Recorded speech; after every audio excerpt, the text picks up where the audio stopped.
The things that matter most happen right in our own backyard. Our neighbors, our schools, the places we go, and the people we know. And now there's one news outlet where our story is told. Delaware Live. Locally owned, community-based news. Free to every reader, because Delaware's future belongs to all of us. Quality journalism we can trust to help us take on the day. Delaware Live. Our state, our news, our home. Local sports now. It's the 302 Sports Friday night downstate game of the week. Welcome to Delaware's premier high school football pregame show, brought to you by Sodel Concepts, 12 chef-driven restaurants on the culinary coast in southern Delaware. Now let's go live to your host of the Sodel Concepts pregame show, Benny Mitchell. Hello, everybody. I'm Benny Mitchell alongside Scott Kammerer. Welcome to the castle here at Sussex Central High School. And the downstate game of the week on Delaware Live, powered by 302 Sports. We are in week number 9. All of the state tournament spots have been filled. Over the next 2 weeks, we'll start to see how the brackets are going to pan out as the bonus points begin to add up. Tonight, we have two of the top 5 teams in the state as the reigning Class 3A state champion, number 4 ranked Middletown Cavaliers at 4-4, come into one of the toughest places to play in the state as they take on number 2 ranked Sussex Central Golden Knights at 7-1. Let me bring in my broadcast partner, Scott Kammerer. Scott, 3A is starting to heat up. Middletown comes into tonight after a trip to Florida where they lost to National Power and number 13th ranked in the nation, IMG, 58-0. Meanwhile, Sussex Central, after 2 impressive defensive performances, they got a scare last week from St. George's last Saturday. I mean, they escaped with a 33-28 victory. Yeah, absolutely, Benny. And this is about as big as a downstate game is going to get. We have 2 of the perennial powerhouse teams in the state of Delaware and in 3A, Middletown Cavaliers and the Sussex Central Golden Knights, and we're looking forward to a really great game. And as far as power points in the playoff goes, this is a really important game. We were talking about it before. Middletown ran into some national-level buzzsaws, and I don't think that's indicative. Those losses aren't indicative of what we're going to see here tonight. I think we're going to see a old-fashioned knockdown, drag-out heavyweight battle tonight, Benny. The Cavaliers are led by head coach Zach Blum. Middletown enters tonight's game 4-4, ranked number 4 in Class AAA, but don't let that record fool you. 3 of those losses come from national powers. Number 18, Washington out of Massillon, Ohio. Number 13, IMG out of Bradenton, Florida, and St. John's out of Washington, D.C. And then the other was a midseason 31-21 loss to Salesianum. Middletown has been paced by their defense this season, and when the Cavs have the ball, they have a good quarterback in Austin Troyer.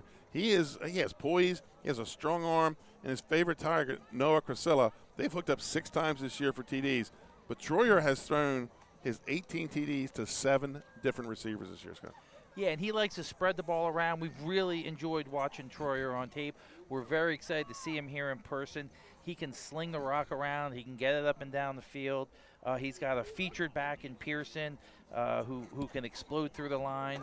We've been real impressed with the defense of Middletown when they're playing against in-state opponents. They run a 3-4. They've been doing a lot of run blitz type action. They have linebackers that could get off blocks and make plays, and they have a really athletic front 3.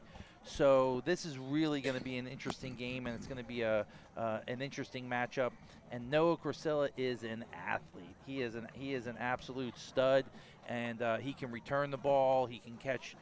He can run, and he's shifty, and he can run you over too if he has to. So Middletown's got their guys, and they got to get him the ball and make plays.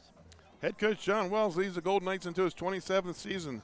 Sussex Central is on a 4-game win streak since their 22-0 loss to Smyrna back in week 3. They are also limping to the finish line right now. 2-way starter Reese Steen out for the season. P.J. Henry, we just found out, game time decision, will not play tonight. But Wells is hoping to get, we thought, Kevon Moore-Burdell back. He will not play tonight, out sick. Burdell, this is the 4th game he's missed. If Henry's not healthy, they'll go to Will Harmon. We saw him a couple weeks ago against Dover. He'll step into the backfield for the Knights. Scott, we saw what kind of impact player he can be as he came up huge on defense against Dover a few weeks back.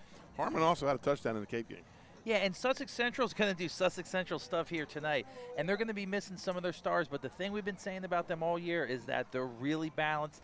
They have guys in the wing, back in the wings that could step up.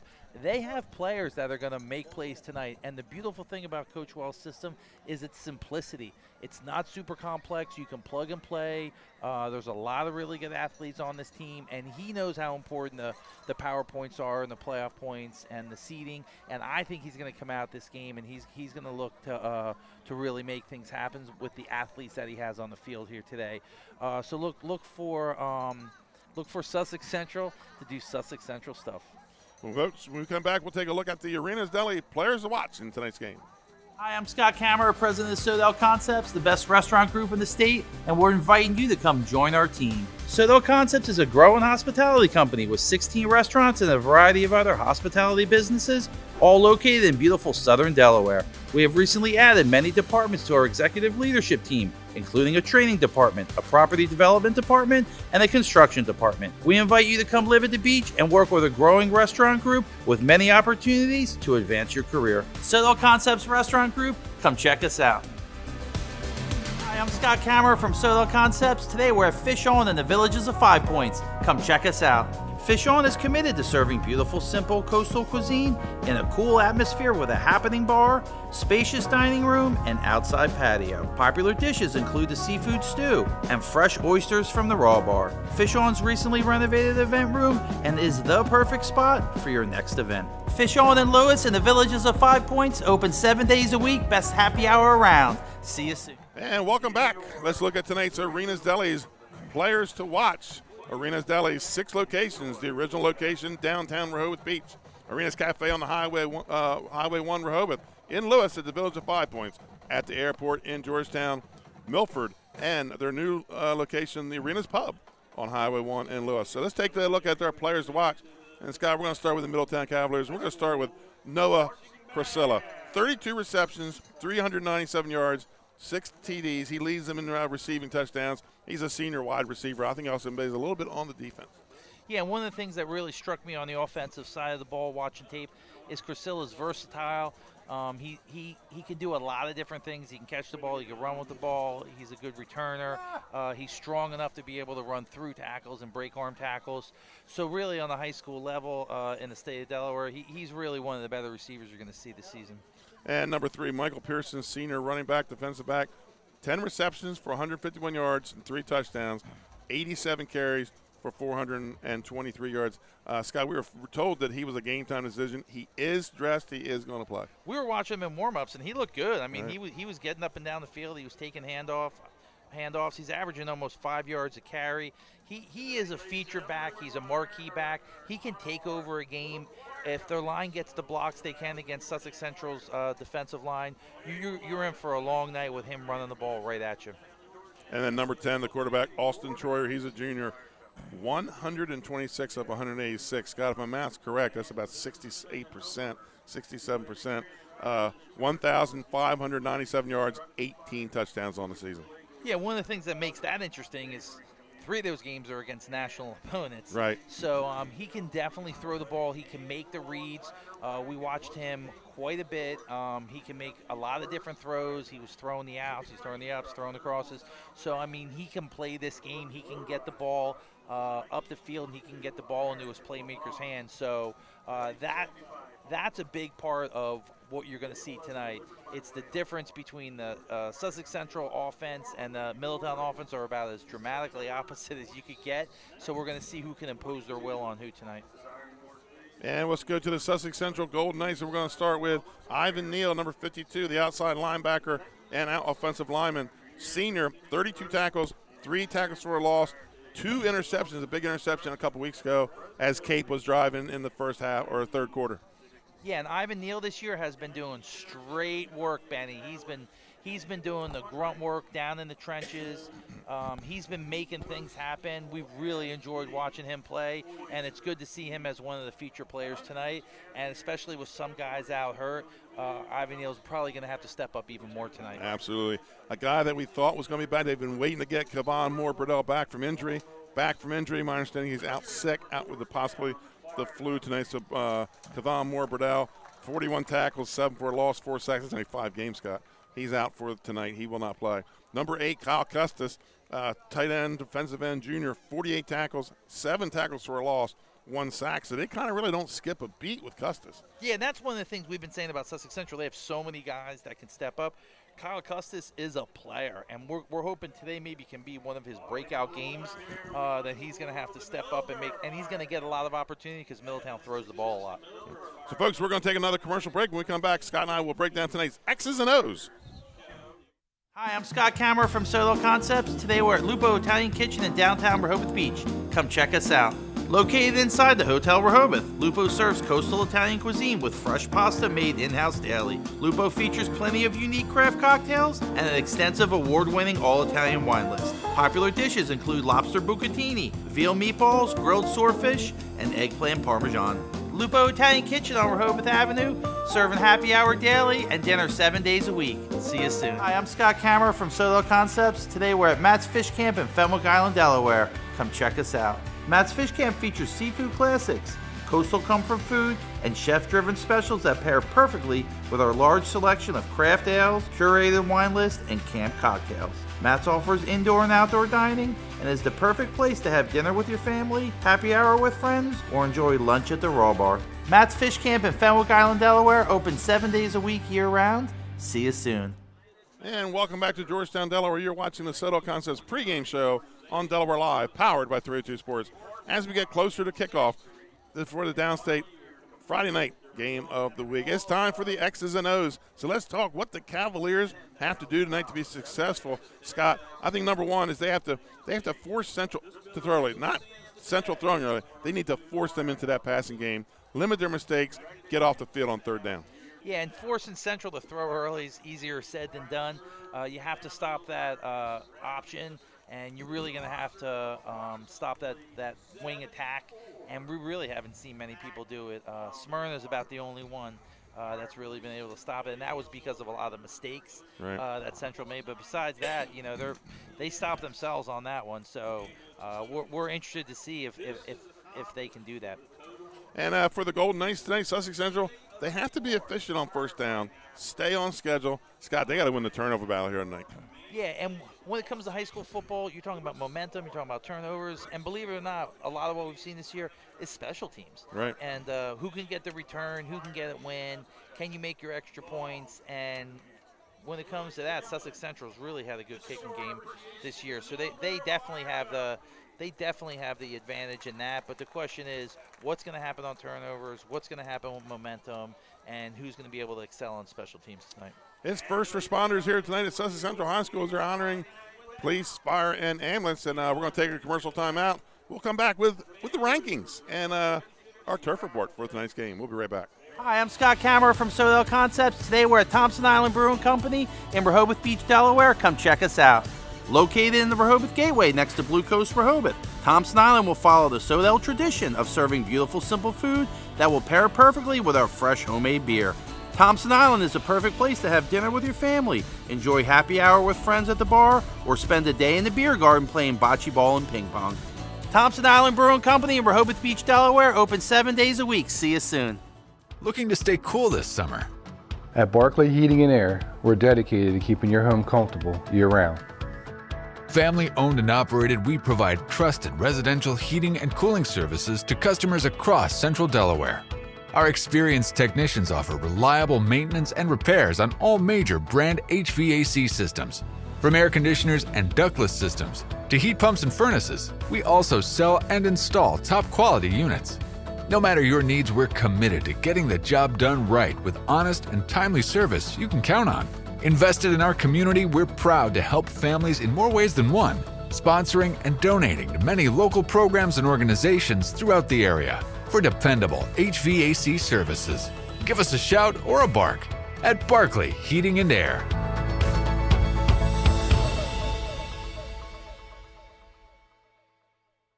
I would always pass by Ferris on Kirkwood Highway, so I knew that they existed. We stopped in the showroom. We just clicked, like from day one. They did a total kitchen renovation for us. Ferris was so organized. They were on top of everything from day one. Always here when they said they would be, always on time.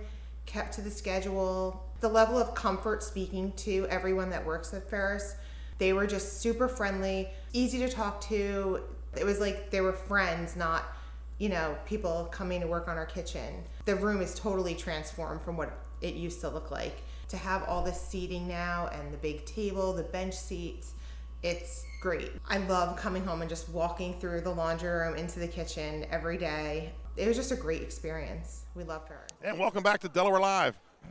Downstate Game of the Week, powered by 302 Sports. I'm Benny Mitchell, and providing color for tonight's game is my broadcast partner, Scott Cameron. Trey Mitchell, Matt Westcott on the cameras. Unfortunately, our statistician, Dave Marvel, is out sick tonight, so I got my trusty legal pad here, Scott, and my pen, so I'll be doing double duty tonight and keeping the offensive stats. Your halftime and postgame stats are brought to you by Ace Handyman, located in Dover. Ace Handyman covers Kent and Sussex County, as well as southern Newcastle County.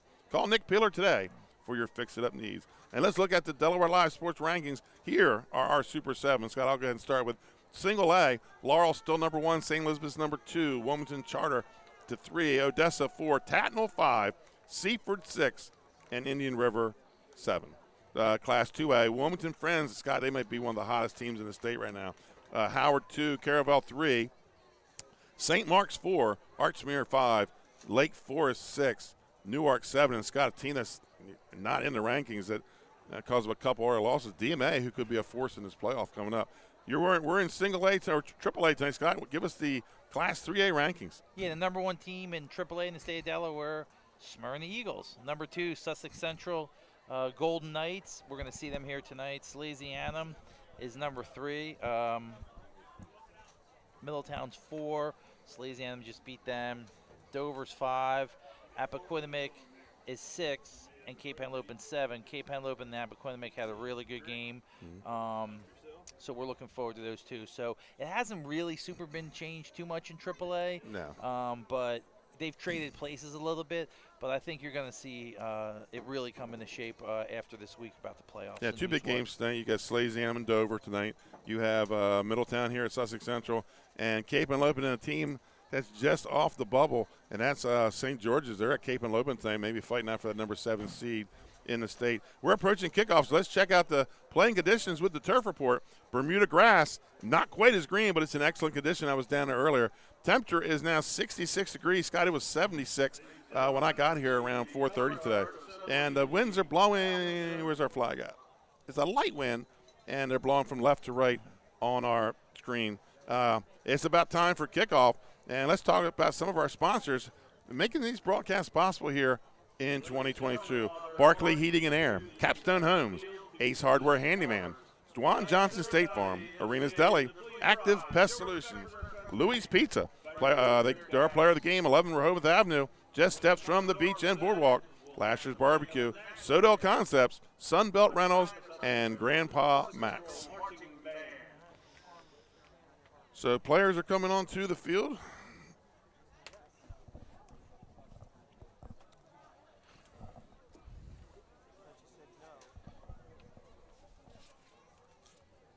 Nice conditions out here tonight, Scott. I mean, it's 66, but it's a nice 66 degrees out here.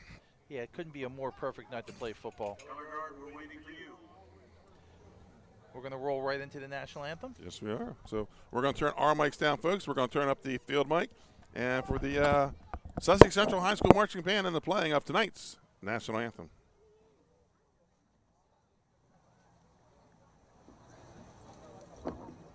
Color guard, please proceed.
I know we're missing, Scott. The Middletown band. They're sitting over there, but they're not in uniforms. I guess they're not doing a pregame show. Just here's a little bit of a pep band. And here come the Middletown Cavaliers, taking the long trip across to the Cavaliers coming onto the field.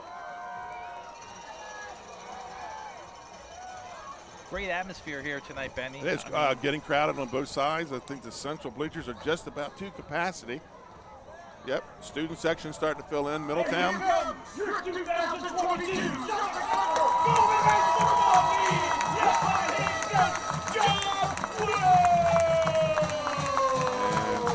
You heard the call from Joe Booth, former University of Delaware All-American, All-Stater here at Also a state champion in wrestling. State Champion Wrestling. That's right. Good to see him giving back and manning the microphone. And here come the Middletown Cavaliers, the defending 3A state champions.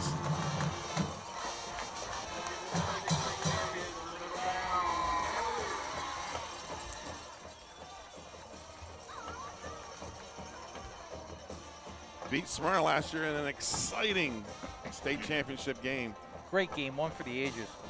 As of right now, something's got to shake up in the seeding. It says Middletown would be in that top half, and that would mean a Smyrna-Middletown semifinal. Yeah, and it's interesting to see what the benefit of was playing that such a hard schedule. Right. Usually it hardens you and makes you better for the playoffs. Sometimes in football you got to be a little worried if you're playing really good talent and traveling all over the country. So it remains to be seen this year if this particular team, if it's a huge benefit or it hurts them.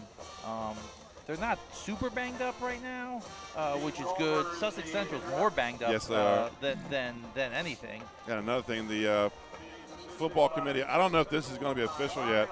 I've been trying to get answers from DIAA, but as of right now, the district champion gets one of the top seeds. So that means Slaziana would be the number 2 seed in the tournament. They also aren't taking the bye week. So they have 3A and 1A will go right into their first round playoff game. And talking to John Wells earlier in the week, he said he'd much rather have that in week 11. Bye week, yeah. Yeah, the bye week. I mean, you want to put your best players on the field, right. and you want to give kids an opportunity to be the healthiest to play. So we'll see how that plays out too. So Sussex Central will kick off. They're wearing the all blue, royal blue helmets, royal blue jerseys, and royal blue pants. Middletown in the blue helmets, white jerseys, white pants.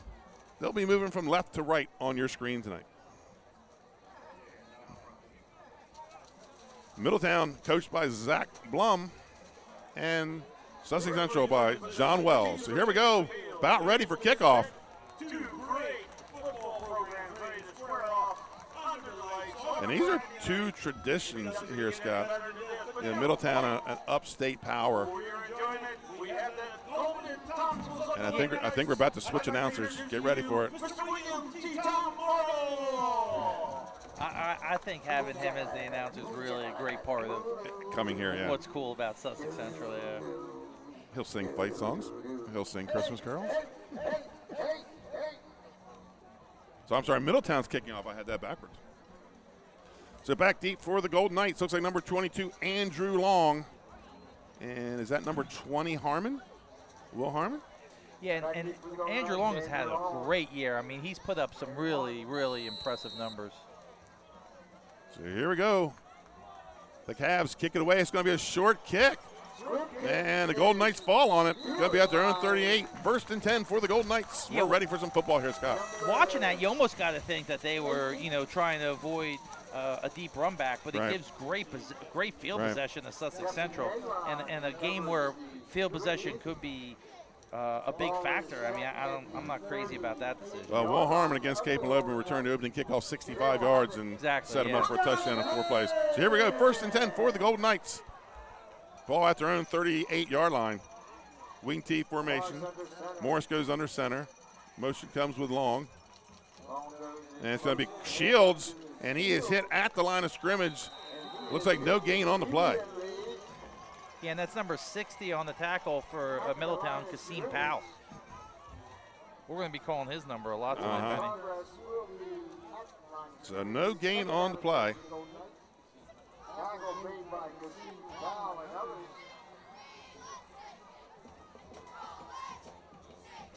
Second and 10 for the Golden Knights. Yeah, Middletown's running like a 4-3, and they do have some movement, and they've kind of tried to give some different looks.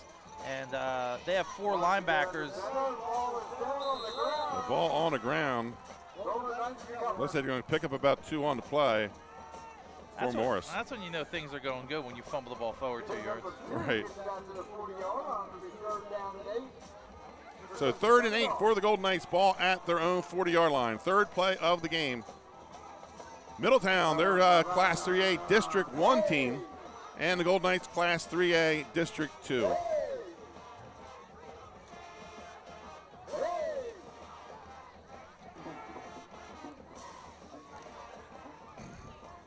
Knights break the huddle. Morris under center, wing to the far side. And we're going to have a whistle on the play. It's probably going to be a delay of game. Morris has done a really solid job this year. He was out last year with an injury, and the senior quarterback for Sussex Central has done a really nice job of managing games and managing the offense for Coach Wells. So that's going to make it a 3rd and 13 for the Knights. Playing behind the sticks is not what they want to do. They're not a pass-heavy. I mean, they can pass the ball, but they're not a pass-heavy team. They were last week at St. George's. I mean, St. George's could be a spoiler. They have a big game tonight against Cape Henlopen, and there's a chance they could get in. They could bump ahead into the playoffs. They could be the 8 or 7 seed. It's a long shot. That's when Krista Mitchell will be keeping eyes on those scores. Fortunately, most of these games are starting at 7:30 tonight. So split wide to the left, and it's going to be a reverse with Long back out to the 40, and hit and goes out of bounds. That was Harmon on the huge.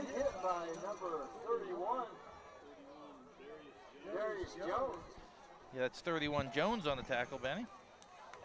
Pickup of, call it 8 on the play for Long.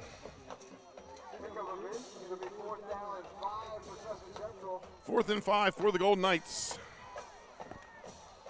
And on comes number 33.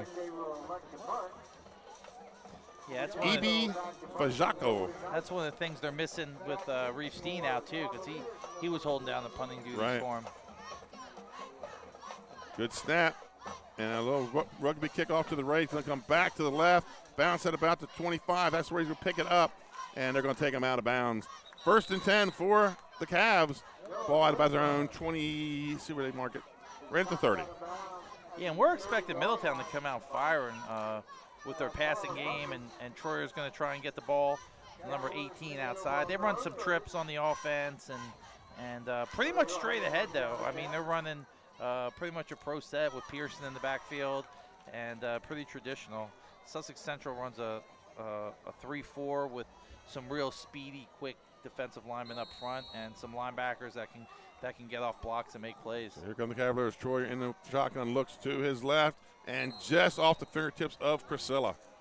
Yeah, and that's something you're going to see a lot tonight. That's really their bread and butter, what they go to. That's their 1-2 punch, Troyer or Priscilla. 2nd down and 10 for the Cavaliers. And they're going to bring slot to the near side. Priscilla alone to the far side. Shotgun formation for Troyer. Hand off to number 22. And that's Graham Lindsay. I believe it was 22. And that's a pile of Sussex Central Golden Knights making the play right there. What number do you have in that running back, Scott? 20, I'm sorry. 20. Number 20, Joshua Roberson. He picks up about 3 on the play. And that's Kyle Custis on the tackle, along with a couple of fellow Golden Knights. 3rd and 8 for Middletown. And they're going to be trips to the far side, slot to the near side. And looks to his left, has number 7, Henson. And Henson's going to go out of bounds.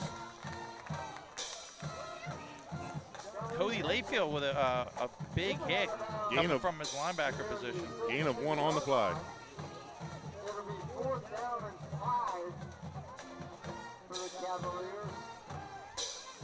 Yeah, that'll make it 4th and 5, Benny. It looks like they're going to kick. So it's going to be a game of field position. There we go. Both defenses stand on the first drive. Back deep is Andrew Long, standing about his own 36-yard line. And Sussex Central looks sharp on defense. And punts it away. It's a high, wobbly kick, taking it about the 30, drops it, and just has to fall on it. He'll have the ball at about the 33-yard line. 1st and 10 for the Golden Knights. He smartly falls on it. Coaches tell you, yeah, drop on and live to fight another day. Treat it like a grenade. Right. So they'll start out close to where they were with their first possession. 1st and 10 from their own 33.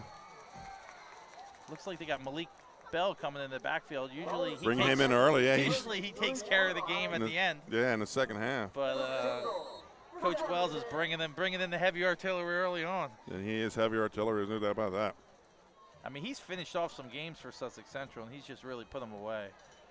Usually Long and Henry. And the Knights go to the shotgun with Bell to the left of Morris. And play action, looks downfield, and has a man breaking open, and he has it. That's Will Harmon. He let loose.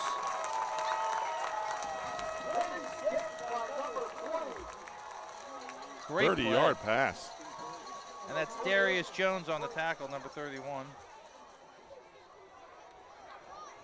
I mean, that's really that's the opposite of what I thought kind of was going to happen, though, is that they decided to come out throwing, not because they got stopped on the run. And that's the guy that's in the game for P.J. Henry. Yeah. I mean, Harmon's a player. He's going to be able to make plays here tonight. 1st and 10, speed sweep with Long. He's got some running room, takes it down about the 31-yard line. And that's Matthew Priestley, number 6 on the tackle. Pickup of about 5 on the play. That's going to make it a 2nd and 5 for the Golden Knights. Ball at the Middletown 31. And that really was the first play. I felt like Middletown kind of played back on their heels a little bit and let Sussex Central get into them. On the first series, they were treating it more like a run blitz where they were really attacking the offensive line of Sussex Central. Morris under center, turns, pitches it to Bell. Bell picks it up, but he's going to lose about 4 on the play. That's number 8, Jaden Wheeler, on the play for Middletown. So loss of 6 on the play for Bell. And it's going to bring up a 3rd and 10 for the Golden Knights. Yeah, and this is not where the Golden Knights want to be. They don't mind passing early on when it's their decision, but the last thing they want to do is get in trouble, deep in the third. 3rd and longs, playing behind the sticks, that kind of stuff. That's not what they want. So Morris brings the play in from head coach John Wells. 3rd and 10, ball at the 41-yard line of the Cavaliers.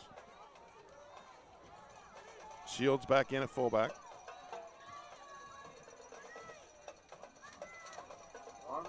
Yeah, Harmon in motion. Shields up the middle, has some running room inside the 25, down to the 21. 1st down for Chris Shields. About a 19-yard run for Shields. Yeah, and that's 31, Darius Jones on the tackle again.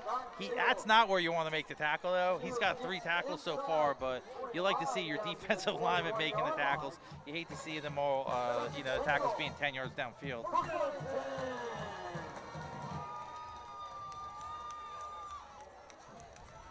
First and 10 for the Golden Knights. Ball at the 22 of Middletown. Long in the wing. And it's going to be Harmon again, but he is wrapped up. Maybe a loss on the play. Yeah, beautiful play. Just number slashing 60 into there. Yeah, that was number 60 and number 42, Tristan Graham.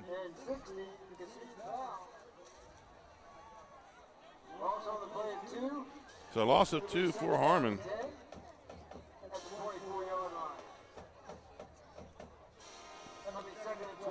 I mean, this is a really nice drive that they're putting together. Right. Sussex Central. Need to finish it and get points out of it. Yeah, and we talked about it before, about, a lot of the coaches script the first 10 or 20 plays, and you could feel the rhythm to this drive is really good. Play action, looks downfield, has a man open, that's Shields, and that's going to be incomplete. Broken up by number 6, Priestley. Yeah, and I just feel like he rushed it a little bit on that. He didn't really get his shoulder square to the line when he got out and on the play action.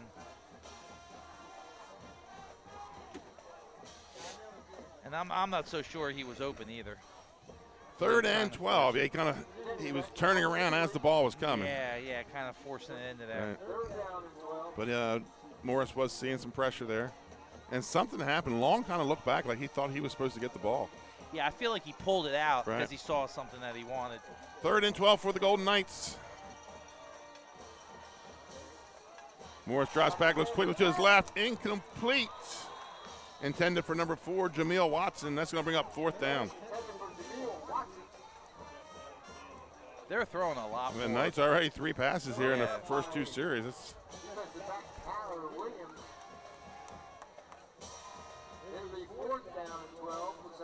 so 4th and 12 for the Knights. Ball inside the 25, at about the 24.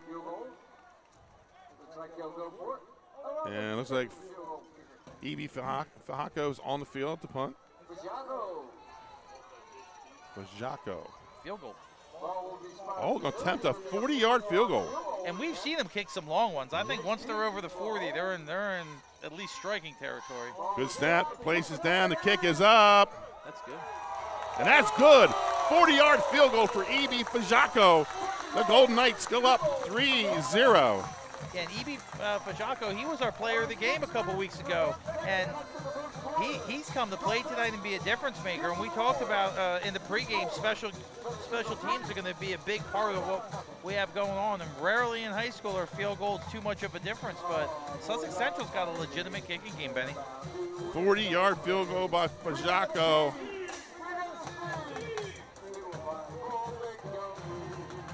There are, we're going to stay right here, Scott. There's a lot of kickers in the state this year. Collins from Slasianum. This young man's just starting to show who he is. Laurel has a kicker. I mean, we've seen kickers all over the place this year. Yeah, we've seen some really good kickers. It's been kind of shocking, which is nice to see that part of the high school game evolve. Where, the old days where you went for 2 no matter what, when you have a good kicking game, it changes the whole thing. Because really, I was like, they're not going to punt. No. It's not really 4-down territory, 4th and 12 on and the then 25. you look and Fajaco's counting numbers in the huddle. Exactly, yeah. So he's going to kick it away.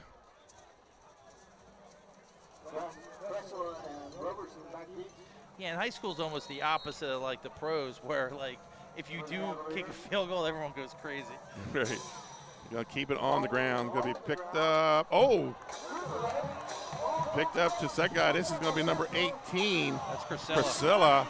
Priscilla breaks a couple tackles, takes it out to about the 34-yard line. 1st and 10 for Middletown. And that's exactly what we talked about. Priscilla is dangerous. He's got sure hands.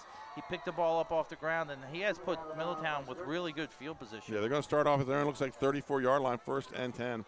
6 minutes to play here in the first quarter. The Golden Knights lead 3-0. That had disaster written all over it. Did. The up bag missed it, and Priscilla bobbled it for a second, was able to pick it up and get something out of it. Yeah, because that's a situation, a turnover there after you kick a field goal. Talk about momentum swing. Walker in the backfield next to, actually kind of a pistol formation, and then he's going to get the handoff from Troyer, breaks a couple arm tackles, puts the head down, and he picks up about 9 on the play.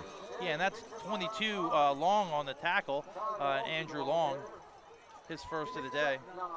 And they're going to say 10 yards on the play, 1st and 10 for Middletown. It looked like they had him wrapped up in the backfield, but they tried to tackle him high. Yeah, and we haven't seen much of him running this year, but he's looking good. And I guess Pearson, we haven't seen Pearson in the game yet. We heard that he was maybe not going to play, but he did warm up. And that's a pass out to number 7, Hinson, and he's got a 1st down. He's going to pick up about 12 on the play.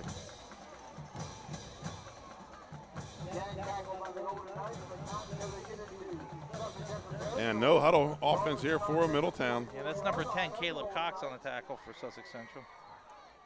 A lot of different names in here tonight for Sussex Central. They're missing like 4 starters. And that's going to be a handoff to number 20, but there's a flag on the play. Actually, that was 18, Benny. Sorry about that. 18, Justin Negron.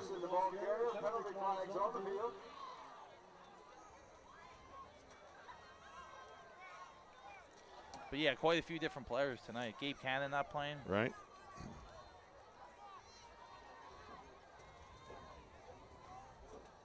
Middletown's marquee running back not playing. So they're going to wave off the flag. That's what I like. Let him play. Was that who was on the carry? 21 Parker. 21 Parker. Well, he picks up Walker. 10. Yeah, Mackay Walker. I was too busy paying attention to the flag back here. That's all right. You can't do everything at once. That's right. That's right. So pick up a 10 on the play. 1st and 10 for Middletown.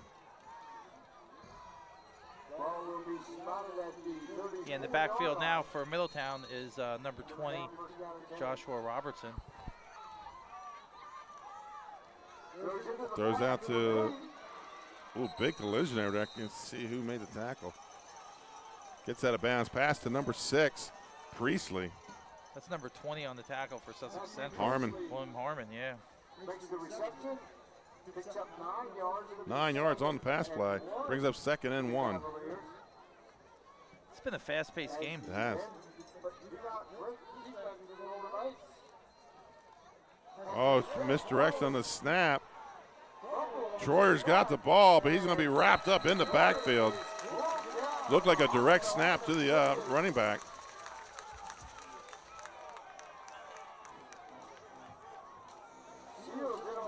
Troyer's going to lose about 7 on the play. Yeah, and they're going to go right back to it, Benny. Troyer rolls out to the right. He's under some pressure from Custis. Steps up, and he's got to step out of bounds at about the 31, so no gain on the play. And Custis ran him down from behind and forced him out of bounds.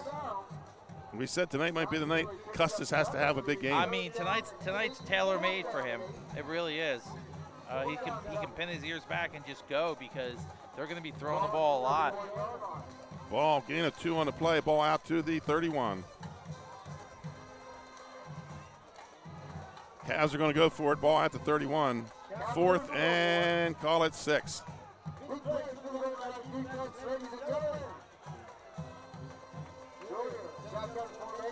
Roberson switch sides.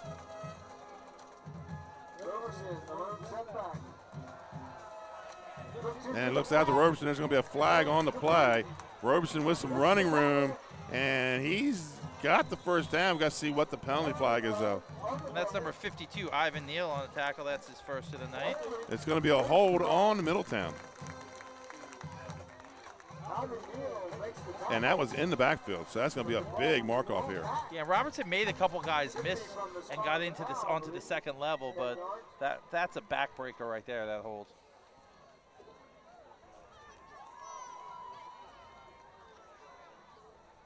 That'll take it all the way back to the 46-yard line, 47-yard. Scott, that ends up being like a 16-yard holding penalty. Yeah. See what the Cavaliers do now. Penalties at inopportune times will give coaches the most gray hair. Yeah, you better believe it. What little they have left. Looks like they will send in the punt team. So the Cavaliers are punted away. Long drops back inside his 15. Will punt for the Cavaliers. Yeah, that's number 13, Matthew Culberson, kicking. And gets a high kick, end over end. And it's going to go into the end zone, is it? Yes, it is, for a touchback. So with 3:52 to play, the Golden Knights get the ball back again, and they lead 3-0. Yeah, and they're going to get the ball on the 20. That's a 20. That's a solid kick, though. Right. From the Middletown punter. We see some really good kicking game tonight out of both teams. 1st and 10 for the Golden Knights at their own 20. Are having a 50-50 raffle tonight. Cavaliers are 12 for 10. 3:52 to play here. Morris brings the play into the huddle.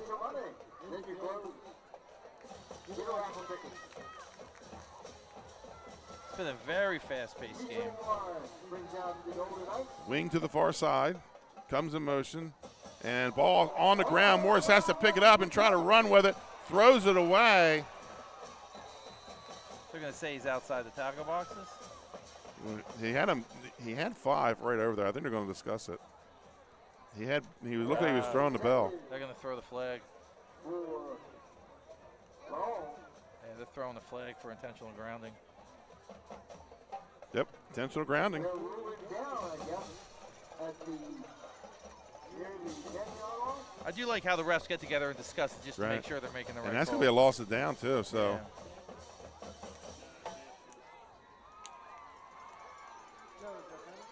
That's a hurtful penalty, too. He's going to lose about, a loss of about 15 on the play, then the penalty. Because that's a spot foul. Right, and a loss of down.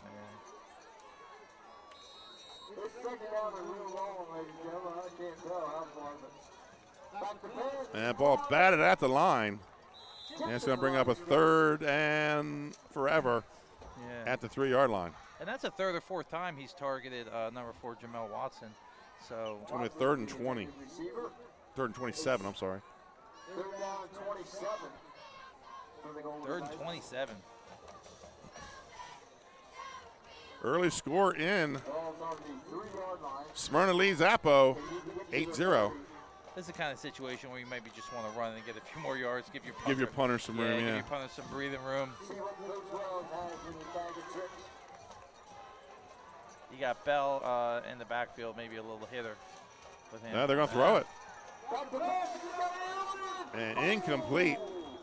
And so they'll be punting from the right on the probably the edge line, back that was line. Intended for number 2, Garrett Statler. Just out of his reach. And 20 seconds for the Golden Knights. They're just out of the Jocko field goal range. So it appears to me that the Golden Knights will punt. So the Knights will punt it away with Fajaco, and he'll probably have his heels right on the back of the end zone. So he's going to need a really good snap. Looks like Priscilla's back deep. And we're going to have whistles. Whistles blow. Penalty flags throw. And it's going to be an illegal procedure on the Knights. That's going to be a problem. That's when That's going to be about a 1.5-yard penalty. So now he's going to be right on the back of the goal line, which is why, a lot of the coaches like to run the ball. Right. Get a couple yards, give him that breathing room to kick. So the ball looks like it's right about the 1-yard line. So that's going to be a short snap for. He moved again. And he gets this one off. And Crisella takes it at about his own 34, makes the guy miss, goes down the hashes, and there's going to be a flag on the play. But they're going to be inside the 20 in the red zone. Takes it down near the 15-yard line. And the Golden Knights have a player down.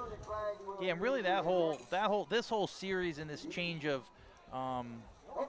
field possession came from number 13 Matthew Kowalson's great punt to end the last series, and then just pinned back Sussex Central and throwing on 3rd and 27, and next thing you know, a couple penalties later, and Middletown's knocking on the door. They're in the red zone. So that's our second waved off penalty tonight. They can wave them off all as far as I'm concerned. Right. Yeah. Keep it moving.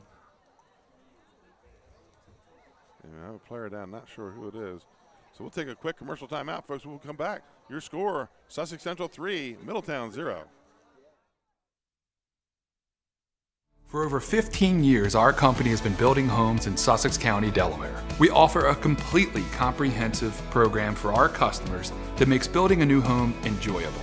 At Capstone Homes, we have access to lots in our amazing communities or through our realtor partners. Visit with our team of professionals for a completely comprehensive experience. We can handle absolutely every part of building a new home for you and your family.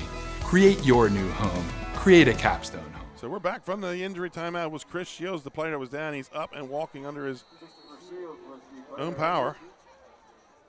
So 1st and 10, ball at the 15. I'm sorry. And we have a whistle on the play. We're going to throw another flag. And it's going to be illegal procedure, Middletown.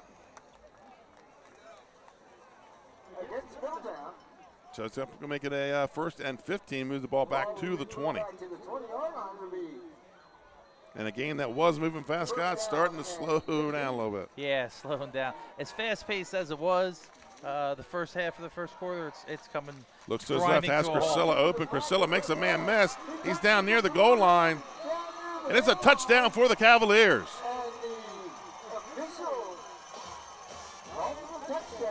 Yeah, Crisilla's an athlete, and he can score and he can strike like lightning. And you saw him with the big return to set up the pass and the touchdown, and he scored the pass.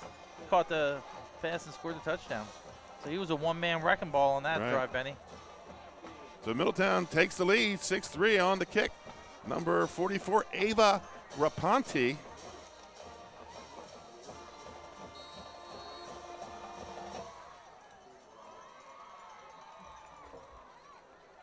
That is not 44, I'm sorry. That's who was warming up. That's number 87, Austin Ham with the extra point. And the Cavaliers go up 7-3. Folks, we'll be right back after this commercial timeout. In life, some things just go together. Like a burger and fries. And home and auto insurance from State Farm. So make it a combo. Combining your home and auto insurance could save you time and money. And who doesn't like that? Just call State Farm agent Juwan Johnson and find out how you could start saving today. It's just another way we're here to help life go right. And welcome back to the Castle at Sussex Central High School. Middletown takes a 7-3 lead with the 20-yard touchdown pass from Austin Troyer to Crisilla. Yeah, and that chain of events was exactly what Middletown needed and exactly what Sussex Central didn't need. A change of field possession like that, and Middletown got the strike, the scoring strike that they were looking for, and they're going to go up 7-3. So they have not shown the propensity to kick the ball deep to the very dangerous backs for Sussex Central. And this time they do, they kick it deep.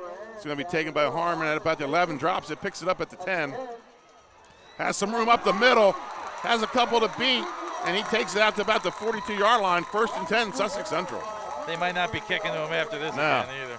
Well, he had the big return at Cape Open 2 weeks ago. Yeah, and that's in the first time they kicked off. They definitely avoided kicking to those guys in the backfield, but maybe they thought they'd give it a shot. Speaking of Cape Open, them and St. George's should be kicking off in the next minute. They're one of the 7:30 starts. Louisiana, Dover up in Wilmington. They should be kicking off soon. We have an 8-0 score with Smyrna over Appo. That was a 7 o'clock kickoff. Some really good games in AAA. Yes. Big night tonight. It's going to shake up some seedings. Yeah, Cape and Appo's a good game. Louisiana. Cape St. George's. Cape at Appo Cape last St. week. George's, sorry, yeah. 1st and 10. Long goes in motion. Long bobbles. Central having a lot of trouble with the handoff tonight. I think Middletown may have got that. And they do. First turnover of the game. Yeah, and that's number 60 for Middletown coming up with the ball, Kasim Powell. Yeah, loss of about 6 on the play. So Powell with the recovery. And Middletown back in business in Sussex Central territory. I mean, we're seeing some major momentum swings here. So. Right, we're seeing things that Sussex Central usually doesn't do, and they're doing them tonight. They did this in the Hodgson game, turnovers early in the first half. So we'll see if Sussex Central Middletown can capitalize on this. You half expect Troyer to go for the jugular here right after the turnover. So the ball will be at the 40. That's 21 Mackay Walker's in the backfield for Middletown, the lone back. It looks to his left, has Crisilla. Carell steps out of a tackle, and he's going to pick up about 4 or 5 yards after the catch. Crisilla's hard to pin down. I mean, there were 4 Sussex Central guys over there and the sideline, and he was still able to make some moves. 45 for Sussex Central. Nadarian Dorr ended up with the tackle. Pick up a 6 on the play. 2nd and 4 for the Cavaliers.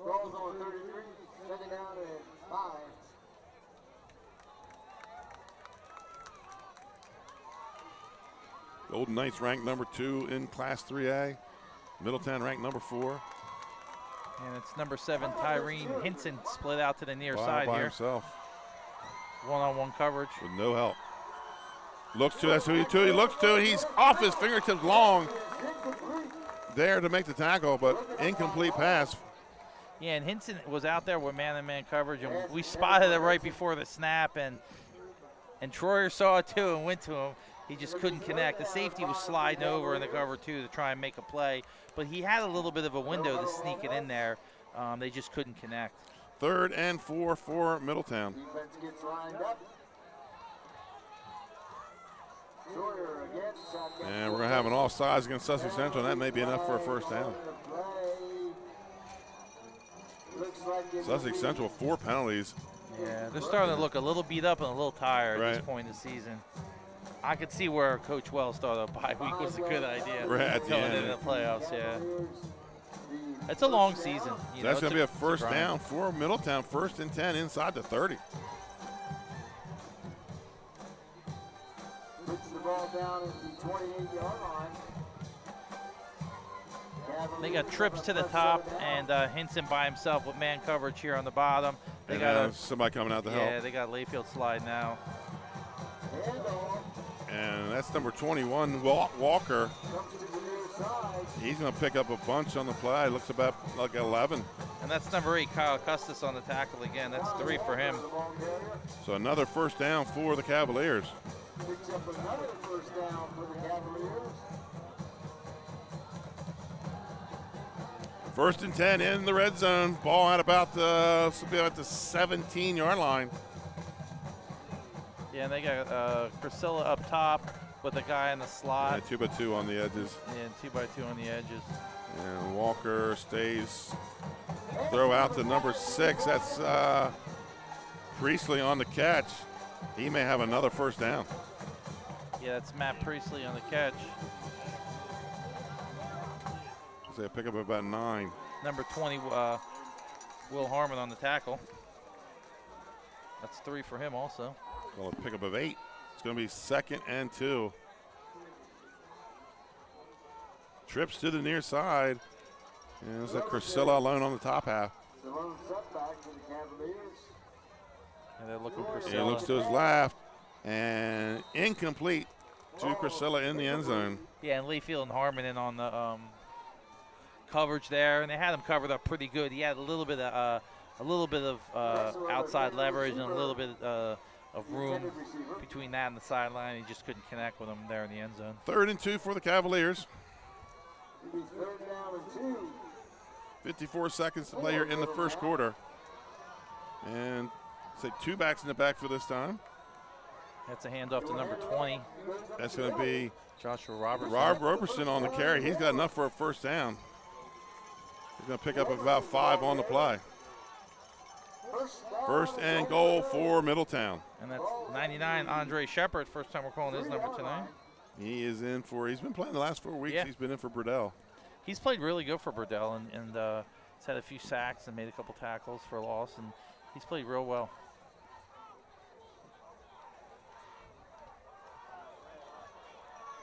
So we'll see Walker's to the right of Troyer. Troyer hand off to Walker up the middle. Hits, spins, gets down near the goal line. And they're going to say short of, now they're going to say touchdown.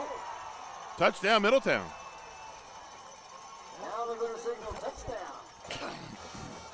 Yeah, I thought he was in with that second effort. I mean, he got hit at about the 2-yard line and kind of just powered through. So number 87, Austin Ham on the kick for the Cavaliers. 12 seconds left to play here in the quarter. He had a really smooth conversion on the last one. Well, I've been real impressed by the kicking game across the board for both teams. Good snap, holds down, kicks up, it's good. Middletown leads 14-13. We're going to take a commercial timeout. 12 seconds left to play. Middletown leads 14-3. Congratulations, Dover Federal, on 60 years in business in Delaware. You've been by our side since our doors opened. Thank you so much for giving me a call on so many years ago when I had no credit. You helped our business grow into what it is today. As a military family, thank you for supporting the financial needs of servicemen and their loved ones. Happy anniversary, Dover Federal Credit Union. Happy anniversary, Dover Federal. Thank you. Thank you. Local people, local decisions, Dover Federal Credit Union. And welcome back to Sussex Central High School. 14-3 is your score. Middletown to kick it away. Just waiting for the Knights to get their kick return team on the field. I don't know, but why did I say the first quarter was going so fast? Then it turned into a 36-minute first quarter, right? As soon as I said it, it ground to a halt. I guess that would be the broadcaster's jinx. I should know better. I really should know better. So now they're going to kick it to Harmon, or? I think you're kicking it short. That's what I think. And that was a big return off a bobble. But you got Harmon and Long back deep. Yeah, and we say it all the time. Sometimes those bobbles, they freeze the guys in their lanes and allows for some good returns. Oh, they kick it deep, and they kick it to Harmon again, who takes it at about, and drops it again, picks up at about his 5, has a wall on this side.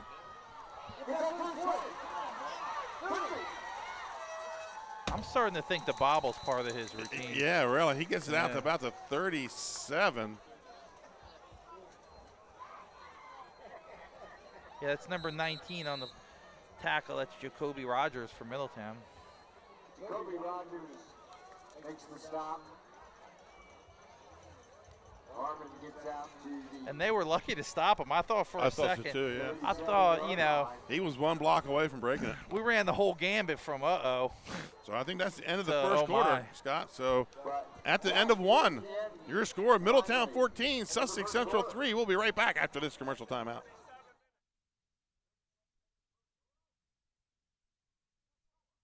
I would always pass by Ferris on Kirkwood Highway, so I knew that they existed. We stopped in the showroom.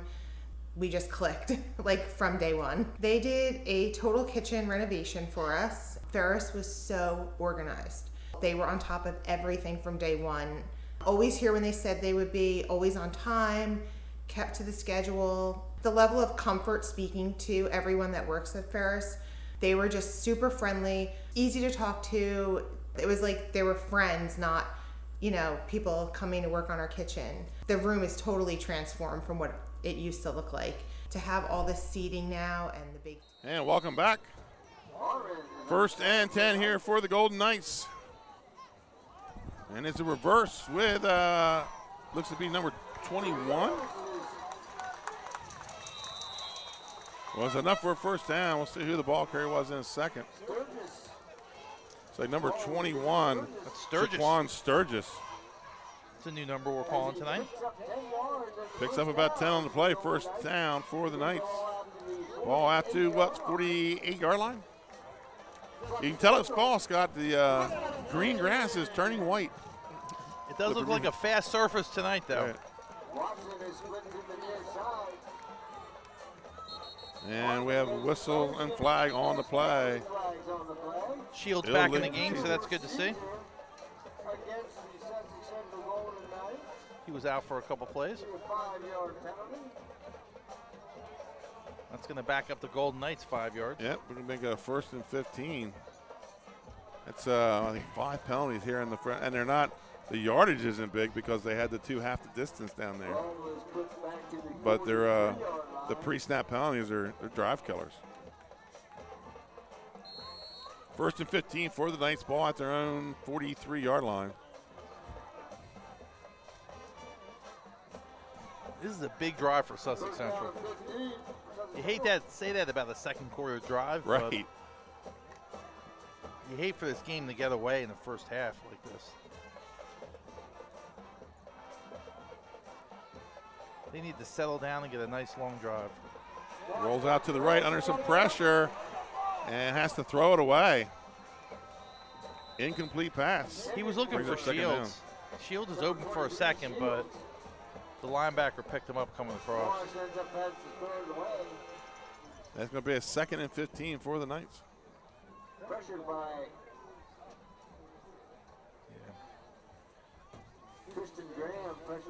11 minutes to play here in the first half. Yeah, that was Tristan Graham tracking down Morris coming across there. And now in our pregame notes, Scott, one of the things we said is force Central to throw early, and that's what they've done. And they've put him in a bad position here. Yeah, why'd they listen to us? Yeah. Terrible idea. That's why we're in the broadcast booth. Right. 2nd and 15 for Sussex Central. Play action, drops back, has a man wide open. That's Harmon at about the 45, inside the 40. That's enough for a Sussex Central first down. And that's Jaden Wheeler, number 18, pulling him down. That's his third tackle. 19-yard pass and catch. He was wide open. He was.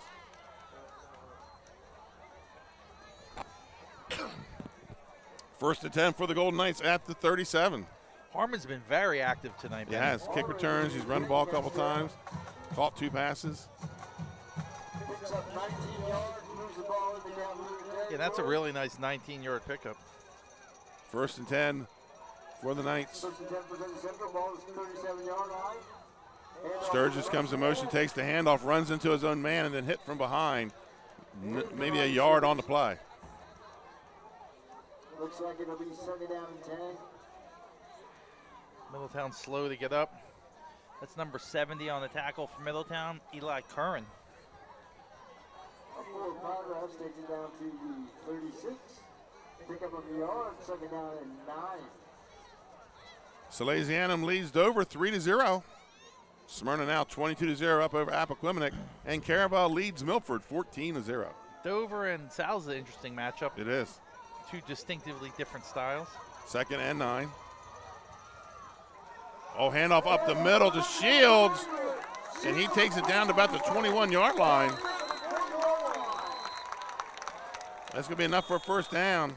That's number 40, Donald James, on the tackle for Middletown. His first of the night. And then we have a flag at the end. Yeah, So about a 16-yard carry for Shields. Might be a personal. And it's going to be a personal foul on Middletown. Yeah, a little extra hit at the end.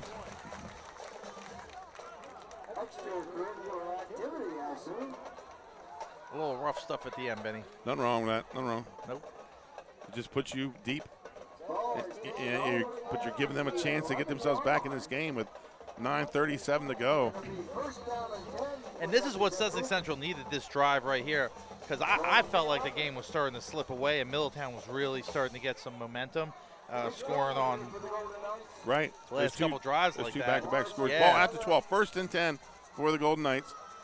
And it's going to be handoff to 21. Sturgis again. He takes it down close to the 5. Gain of about 6 on the play. And that's for Drew Beckford, the senior on the tackle. Yeah, I really thought so far the really defining moment of the half has been Christelle with a punt return and then the quick strike touchdown. 2-play series. Call that 4 on the play. Brings up 2nd and 6.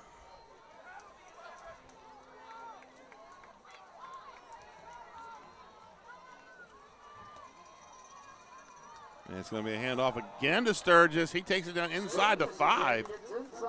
Pickup of a couple on the play. Yeah, and that's another tackle by number 70, Eli Curran. That's 2 on this series for him. Would you like to see your defensive lineman making all the tackles if you're Middletown? For Middletown, it'll be 3rd down and 3rd and 3 for the Golden Knights. Ball inside the 5. First down to make, it looks like just maybe about the 2. Middletown looks a little tired on defense on this series. I mean, Sussex Central's back to their old business on this drive. And it's going to be Shields on the carry. He stands straight up and gets hit down near the goal line. That was number 6 in on the tackle, Matthew Priestley again. So he's going to be short of the first down. That's 3 for him.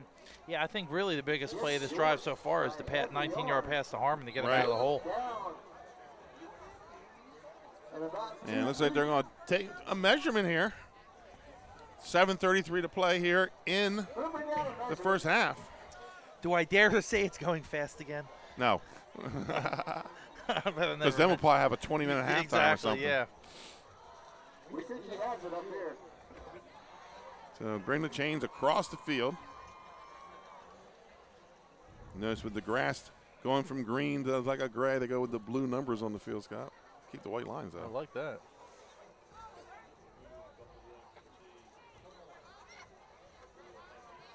First down. First down.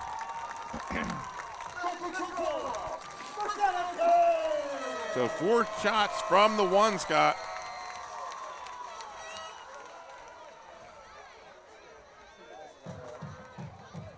Yeah, Middletown needs to come up with a stop here. I think they got their work cut out for them now. This is something that Sussex Central really, really needed. You got Shields and Long in the backfield. It's going to be Shields. And he's in. Touchdown, Sussex Central. What a great drive. Talk about Sussex Central doing Sussex Central stuff. I mean, that drive was the epitome of what we've seen out of them this season. So Shields gets the score on the 1-yard run. And on the kick is E.B. Fajako, who had the 40-yard field goal earlier.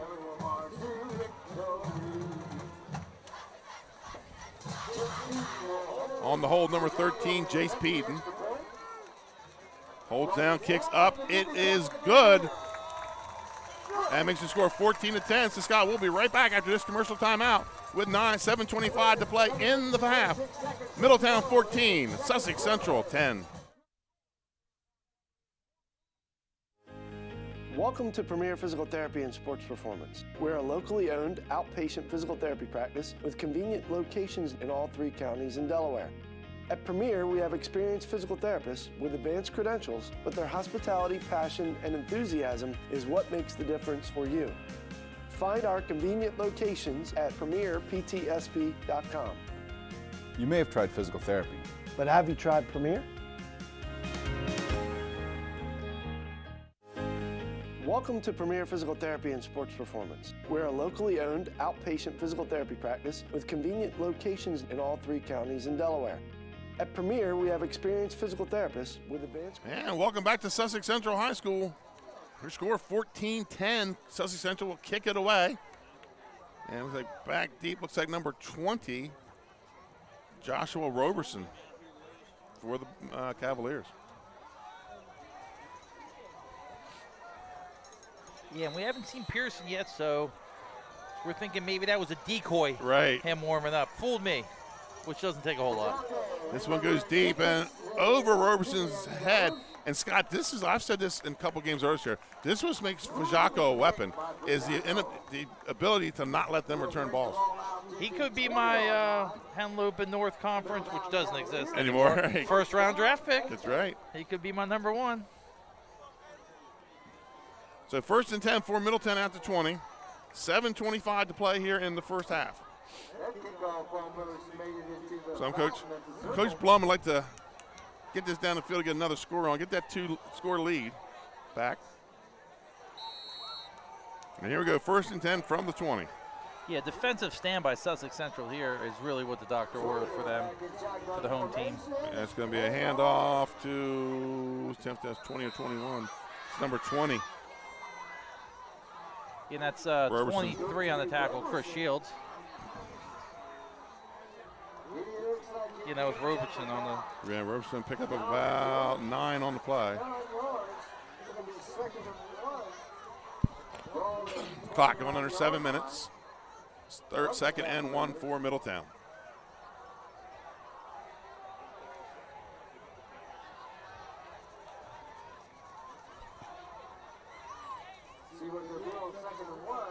Both teams have hurt themselves in the with some fumbles. Oh, he's wrapped up in the backfield, hit by Custis to finish it off. Yeah, and that's the Custis. That's the play we've been hoping to see from Custis all night. He does get back to the line of scrimmage, though. We're going to credit the young man with a sack, though. Right.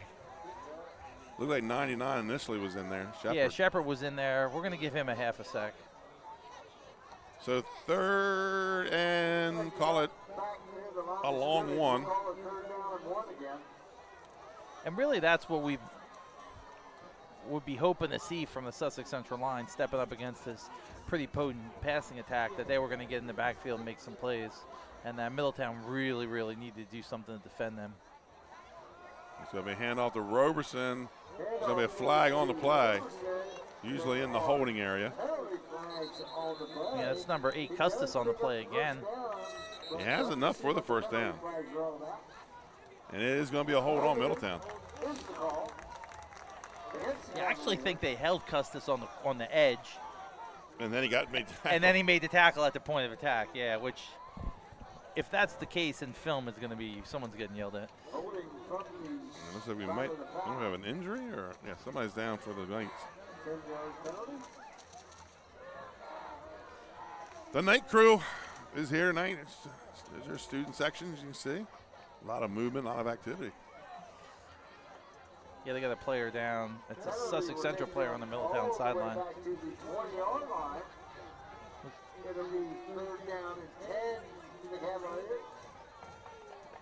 And the goal Been real impressed with all the student support. Right. At all the games we've been to, really. Really good student support. Sussex Central's had great fan support. Cape. It's been really good, especially after all the COVID, where you could hardly have anybody at games. Right. And now to see it's feeling almost completely back to normal now. Well, we're waiting. I've got a couple updated scores here. Is the Smyrna 22, Appoquinimink 6. Caravel now up 21-0 over Milford. That was number 20, Harmon. That was down. Harmon. Central cannot really afford a whole lot of any more injuries. Harmon, injured player.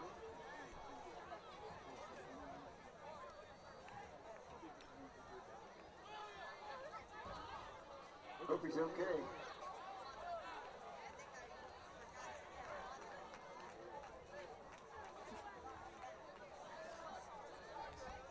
Looks like Middletown is in the huddle over there. Hustle them along to call a play unless they're going to use a timeout.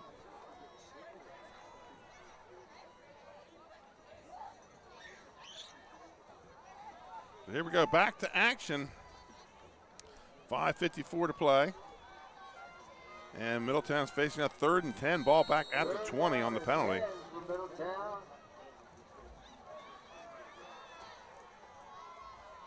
And they're going to come trips to the near side. It's like number 7, Henson, alone at the top. Looks like Long's got him one-on-one. And that's where he's looking. And throws. Oh, he tripped. Their feet got caught up. Yes, they did. No flag on the play. Long and Henson inadvertently got their feet tangled. Brings up 4th and 10. Yeah. So something Central needed there. And they're going to get the ball with just under 6 minutes left. Yeah, it's funny when they see that single coverage on Henson over there with the safety shaded over. They've gone to him all 3 times on that. It hasn't worked. But, right. But they got the right idea. I mean, that's where you want to go when you see that kind of coverage and formation. They just haven't been able to convert it. And does get the kick away. It's a spiral. And about Central 41, where they'll be 1st and 10. Not bad field position, probably their best of the game. And that's 18 for Sullis that got down there and downed it. Anybody out there listening has a Cape St. George's score, feel free to text me or message me or put it up on Twitter. It's one of the games we're looking for. Big game that's could determine a 7, maybe 8 seed in AAA. And let me tell you, St. George's is about as good 2-6 teams you're going to see.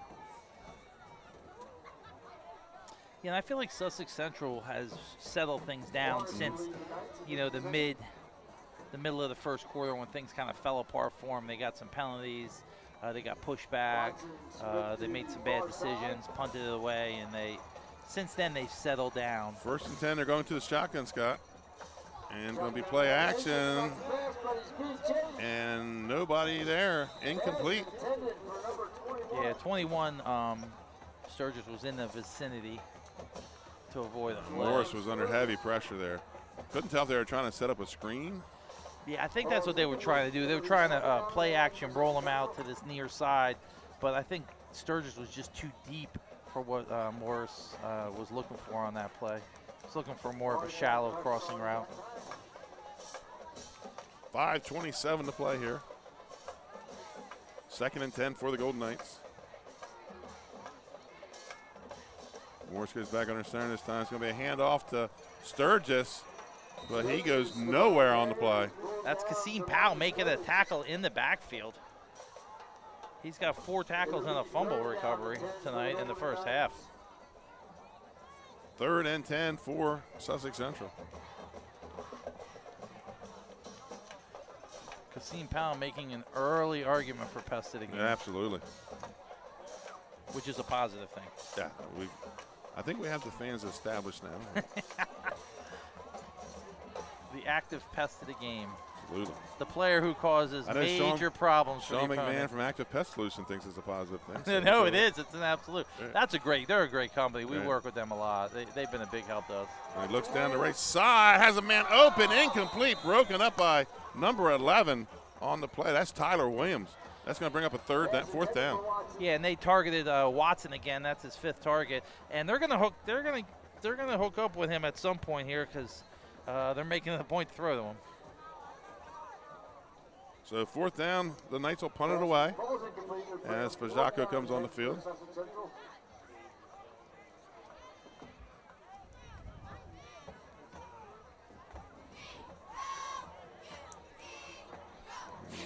You feel like so far that some of the players that they're missing has affected the game, Sussex Central, or not really? No, because, Shepard's played a good game at defensive end. And the Knights are going to get hit with another delay game here.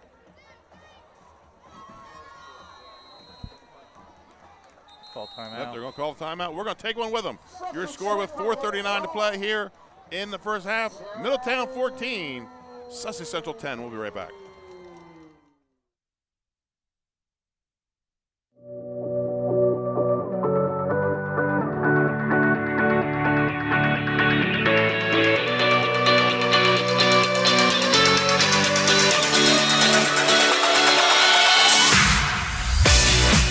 I'm Chef Hari Cameron. At Grandpa Mac, pasta's our thing. We serve quality food fast that's not fast food. We make everything in-house and serve something for everyone. We're open 7 days a week for lunch and dinner. Follow the noodle to Grandpa Mac.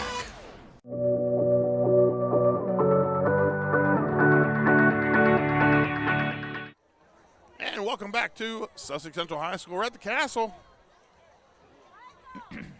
Sussex Central taking a timeout here as they were getting dangerously close to another delayed game penalty. That would have been like their 2nd or 3rd.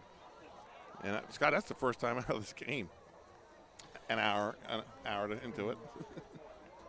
Yeah, it feels like it. But thinking about what Middletown's missing, and they're missing their marquee running back Pearson. Sure. That I think 20 and 21, Walker and Robertson, stepping right up, they've done a good job. I mean, they've done what they needed to do and made the plays. They haven't broken anything huge, but they've made all the plays they needed to.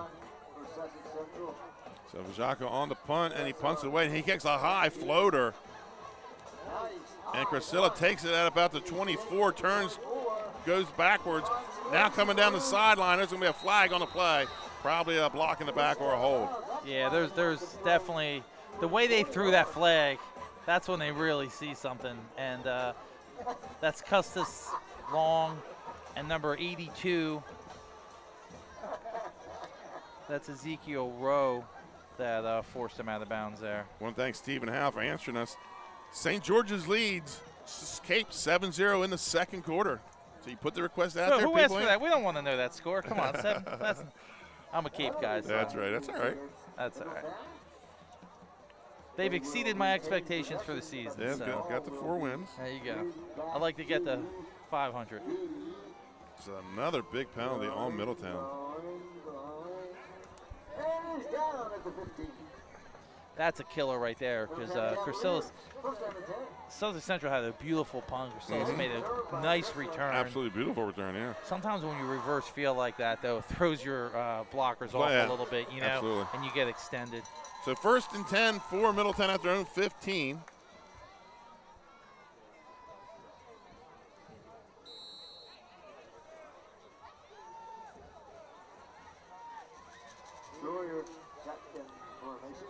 Troyer looks to the left, throws deep, has Crisilla open. Oh, missed tackle. Crisilla going down the numbers at the 20. The 15 stops, changes direction. He's going to be down at about the 6-yard line.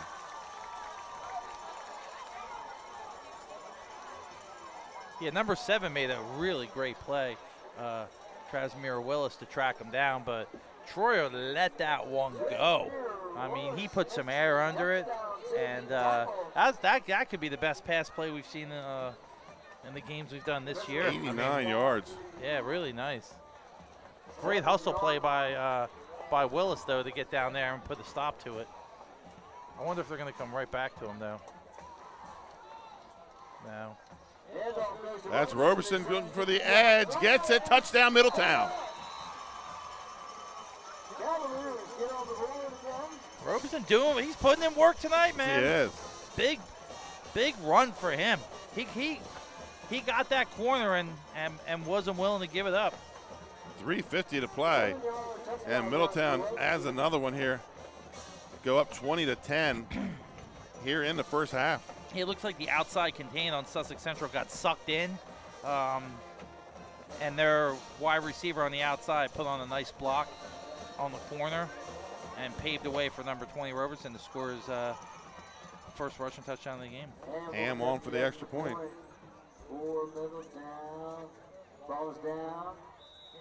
And it's good. Middletown goes up 21-10.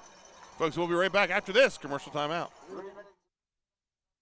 Here at Grandpa Mac, we've been serving the Eastern Shore since 2015. We're all about bringing you fresh, quality ingredients. We do fresh pasta, paninis, soups, and salads. We try to be all-inclusive, vegan, gluten-free options. We do a little bit of something for everybody. In the summertime, we make a little over 200 pounds of pasta a day. You can come in and buy fresh pasta. You can bring it home. We're doing curbside pickup right now. A lot of take-to-go. We even have DoorDash if you need it delivered to you. We like to bring you good food fast and not fast food. Here at Grandpa Mac, we've been serving the Eastern Shore since 2015. We're all about bringing you.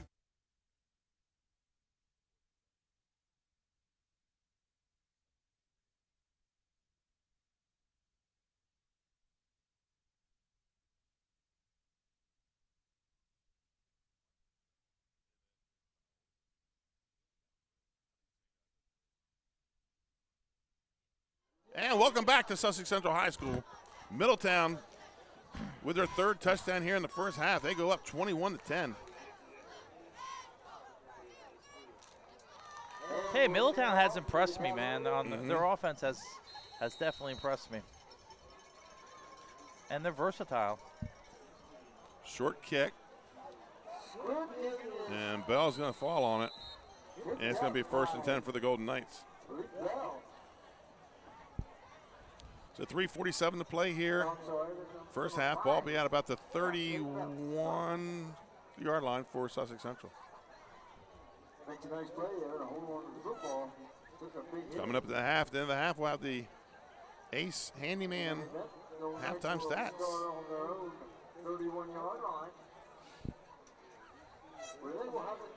Yeah, 3:48 left in the quarter for, let's see what Sussex Central can do, what kind of drive they could put together. They had a really great drive on their last possession. I mean, it was really, couldn't have been more perfect, really. They were firing on all cylinders. So here come the Knights, 1st and 10. And it's going to be Sturgis, the guy we haven't talked about much this year. He's got 4 or 5 carries tonight. He's going to pick up about 4 on the play. Yeah, and that's 33. Casey Hackett on the tackle from Middletown.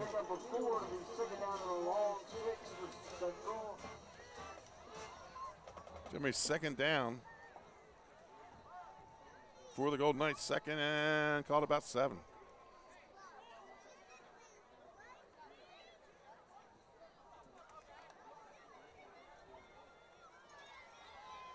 Got Bell in the backfield. It's like Long's on one wing and Sturgis on the other. Play action. And throws short. That's to Sturgis. Yeah. And that's enough for a 1st down. Sturgis came all the way across from the far side wing to make that play. 16-yard pitch and catch there. Sturgis is having a good little game. Yeah. I mean, he's putting together some. He's stepping up for the Golden Knights. Steps out of bounds.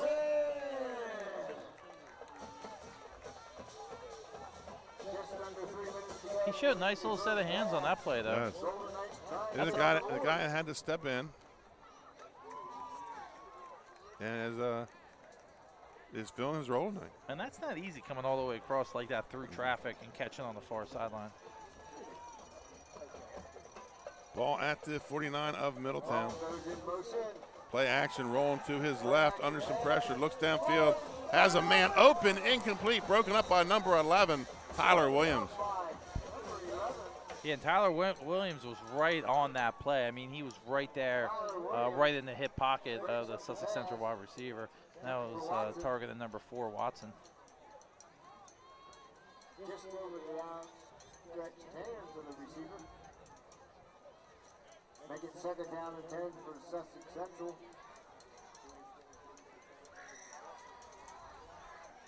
Yeah, 2nd and 10 with 2:51 left. Sussex Central's getting some production out of some new faces tonight. Finish off these drives. Yeah. All wrapped up in the backfield. Number 42 on the tackle, Tristan Graham. Yeah, Tristan Graham's been making some plays tonight. That's his 4th tackle. Loss of about 4 on the play. Lake Forest leads Delmar 27-7 in a AA game.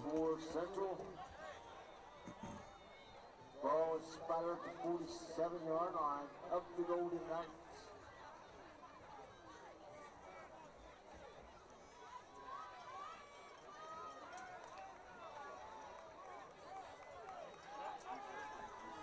It was talked about it was Walker has 2 touchdowns tonight. And going to play action again, roll out under some pressure. He's got to get his shoulders turned, throws downfield. And That's now? They're saying incomplete. I think Watson wanted a pass interference, is what he wanted. So that's going to bring up 4th and 14. Sussex Central's throwing the ball more tonight than we've seen them all year. Yeah, they apparently threw a little bit last week. Oh, did they? Yeah, I didn't see. I didn't get to watch last week's game. But just looking at their stats, they threw the ball a little bit. Fajako on the kick, the punt here. And I got some adding to do, Scott. We're just going to be very, very quiet here at halftime. Because math is not my strong suit. Nah, not me either. That's why I'm doing tackles. A lot of ones. Right.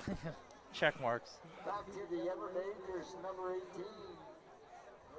So Fajako on the punt. Crisilla standing out about his own 24. High snap. Able to get it down, gets the kick off. I'm telling you, that's my 1st-round draft pick right there. What a play. Yeah, he's going to get it down to about the 6-yard line. He might be my favorite player. Makes the one-handed catch on the high snap. A little spin around and and he's a soccer guy, so he's not used to using his hands. Yeah, that's a heck of a kick. How about this? Red Line and Woodbridge tied at 0 at the half. Woodbridge has they've just been up and down. You don't know what you're going to get out of them. I'm glad we're not doing that game tied at 0 at the half.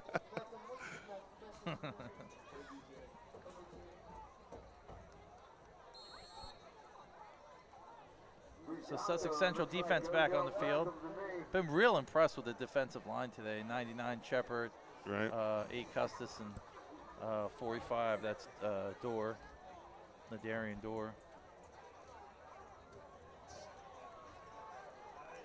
So 1st and 10 from about the 6-yard line. And it's going to be a handoff to, that's 21 Walker, and 21 on the other side making the tackle. That's Sturgis. And looks like maybe a yard, or maybe not. And a gain of 1 on the play. 2nd and 9. And this time it's going to be Walker coming to the left side, breaks a tackle, but it's a bunch of Knights there to finish it off, and he's going to pick up about 13 on the play. 1st down, Middletown. Led by a tackle forward Yeah, that was number 13, Jace Peden on the tackle. Just under a minute to go. Lake Forest, Delmar, Scott, that was one of the games in our picks this week. That was a hard one to go back and forth because, Delmar, they've beaten them 7 straight times. And but they're always low-scoring games, and this year,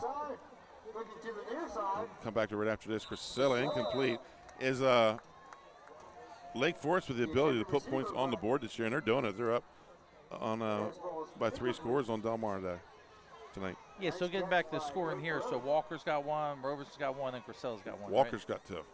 Walker's got 2. I believe Walker. I think Walker scored that one down there. I'll check when we go back. Lake now up 34-7 on Delmar. And we have whistles.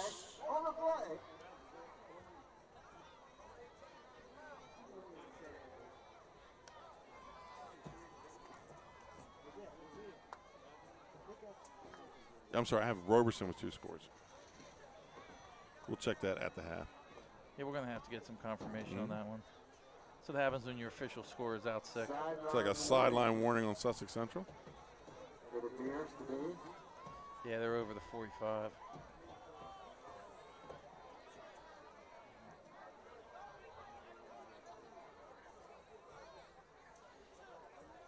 Yeah, he's saying tighten it up, young man. Well, the one official seems really upset about it. Yeah, well, some people don't like that. Right. Trips to the far sides. You got to have a get back coach. Yep, slot in there. So yes, you do. Yeah, got to get the get back coach.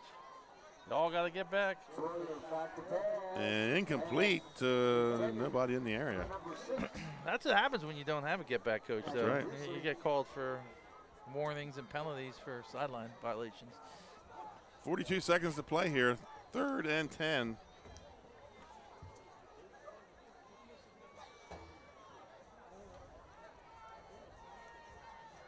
Yeah, I think when you're a side judge, you got to get up and down the field. Right. And there's kids all over the place and in your way, He did seem really upset about it. Yeah, well. It looked like the white hat was going to take care of it. Let me tell you, if I tripped over a backup linebacker running down the field, I'd be pretty mad, too.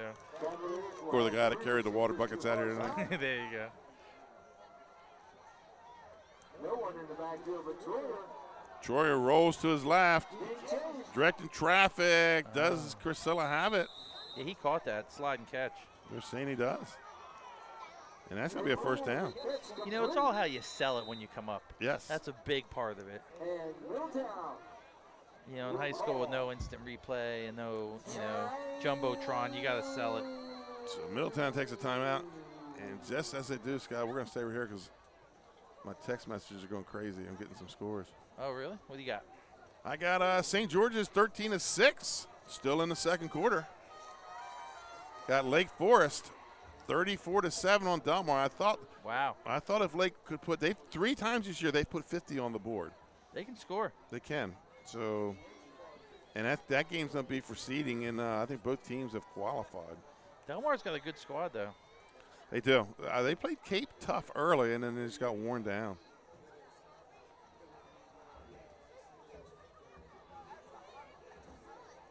We saw them against Woodbridge, right? Yes. So we got Walker with a touchdown run and Roberson with a touchdown run.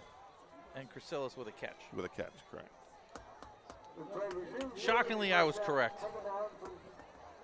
Never doubted you, my friend. Yeah, well, I was the only one doubting me. Right. 2-2 on the edges for the Cavs. Drops back as Troyer steps up in the pocket under some pressure. Caught from behind, but he's going to gain about 4 on the play. And Middletown's going to take another timeout. Yeah, it's 99. Shepard tracking them down from behind. Scott, let's just go ahead and take one with him right here.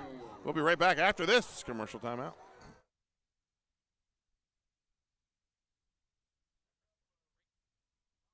Hi, I'm Scott Kammerer, president of Sodel Concepts, the best restaurant group in the state, and we're inviting you to come join our team. Sodel Concepts is a growing hospitality company with 16 restaurants and a variety of other hospitality businesses, all located in beautiful southern Delaware. We have recently added many departments to our executive leadership team, including a training department, a property development department, and a construction department. We invite you to come live at the beach and work with a growing restaurant group with many opportunities to advance your career. Sodel Concepts Restaurant Group, come check us out. And welcome welcome back. 2nd and 6 here for the Cavaliers.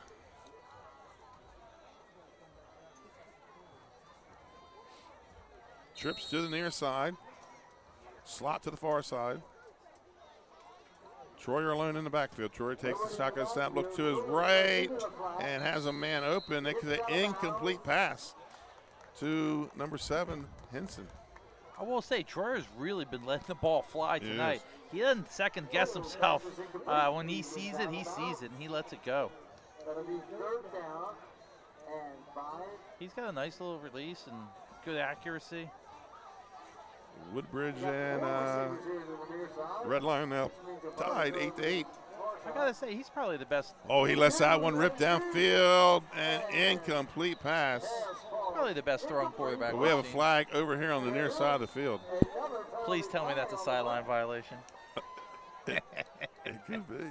Oh, that or offsides. Boy, there's gonna be some problems if there is. Because the play was on the other side of the field. Yeah, Let's that's. see what it is.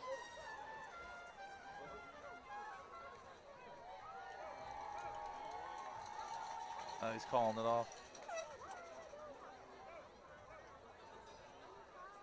Oh, Okay, so he was calling ineligible downfield. But it was incomplete, so he threw it off. How do you have an ineligible receiver when it was a 40-yard pass down the field? Yeah, linemen. They drift a little. yeah. That's true. And Coach John Wells will decline that penalty, making 4th and 6. Usually it's on those slow developing screens. They wander downfield. Yeah, because he didn't waste any time uncorking that ball. Yeah, that's what I said. That was an unusual play to see that. I'm going to have to go back and look at that. I mean, he had a 3-step drop and let it fly. So 6 seconds left to play here in the first half in our hour and 18-minute first half. They apparently don't know how to be at the Delaware game tomorrow morning. Next time I say anything like that, kick me under the desk. Under the desk. That's what I get for trying to make an observation that it was going fast. Middletown will punt it away. And another high end-over-end kick.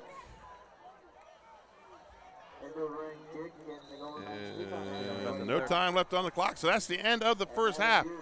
Your score from Georgetown, the Middletown Cavaliers 21, Sussex Central 10. We'll be right back late in the halftime with the Ace Handyman halftime stats, folks. Hi, I'm Scott Kammerer, president of Sodel Concepts, the best restaurant group in the state, and we're inviting you to come join our team. Sodel Concepts is a growing hospitality company with 16 restaurants and a variety of other hospitality businesses, all located in beautiful southern Delaware.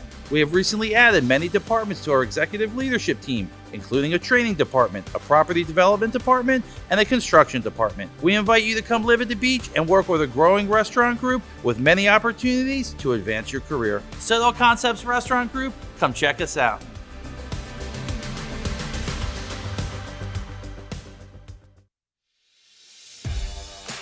High school athletics is not what it used to be. The sporting goods industry has been disrupted, adding to coach and athletic director daily challenges. BSN Sports stands ready to change the fundamentals of our industry, giving our customers the advantages they need right now.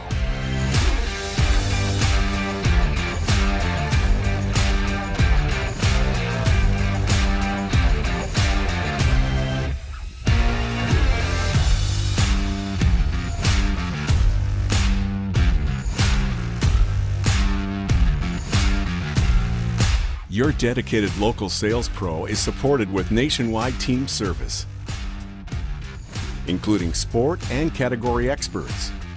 Get the look of D1 colleges and pro teams with our program that streamlines ordering your staff apparel, player gear, and fan wear. Stretch your budget with our fundraising solution. Free and ready in minutes. Our campus branding products are perfect for boosting school and team pride. BSN Sports has the advantages you need right now.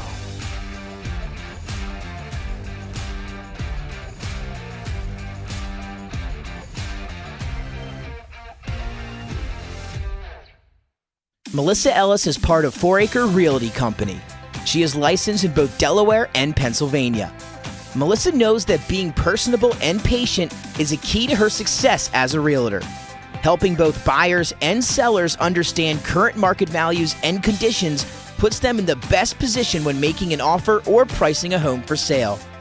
That kind of high-level professional communication and her skill at being a team player put Melissa's clients at ease, knowing she has their best interests at heart. Melissa is also an athlete herself, playing multiple sports so she understands what teamwork means. She is still involved in sports, whether it's sponsoring, coaching, or being team mom for her own 2 daughters' teams. What sets her apart is how grateful Melissa is for the trust of her clients. She never takes that trust for granted. She affords all people respect and honesty and works hard to be the support system clients need and deserve. Melissa Ellis. Strong connections, strong service. High Five Hospitality was founded in 2004 when 3 guys teamed up to introduce the Buffalo Wild Wings franchise concept to Delaware. They now operate 8 Buffalo Wild Wings, 6 locations throughout Delaware, and 2 locations in Maryland. B-Dubs has weekly and game day specials on their delicious food and beverages. Stop in one of their convenient locations today. The Stone Balloon Ale House features a unique blend of crafted food and an array of spirits, all flavored with a dash of nostalgia. Our culinary mantra is comfort food playfully reimagined, and we prepare seasonal favorites that strive to please the palate and resurface a memory. Limestone Barbecue, from our mouth-watering Texas-style brisket, fall-off-the-bone chicken, and St. Louis ribs. Southern-style sides, mac and cheese, baked beans, cornbread, sweet tea, and our homemade pickles. Be prepared as your bread will be your napkin. Yup, we are that kind of barbecue. Expectation. You'll have a tough time choosing between our exclusive dishes to help get you through the day. French toast, French crepes, Belgian waffles, and of course, our famous Eggs Benedict. High Five Hospitality's mission is to operate 5 brands that serve high-quality products with exceptional hospitality.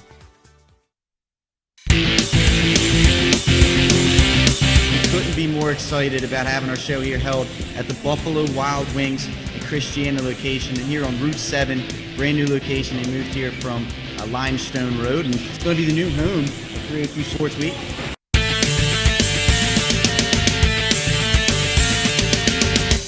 I'm going to recap some local, college, and professional stuff. It's time for everybody's favorite part of the day, top 5 plays.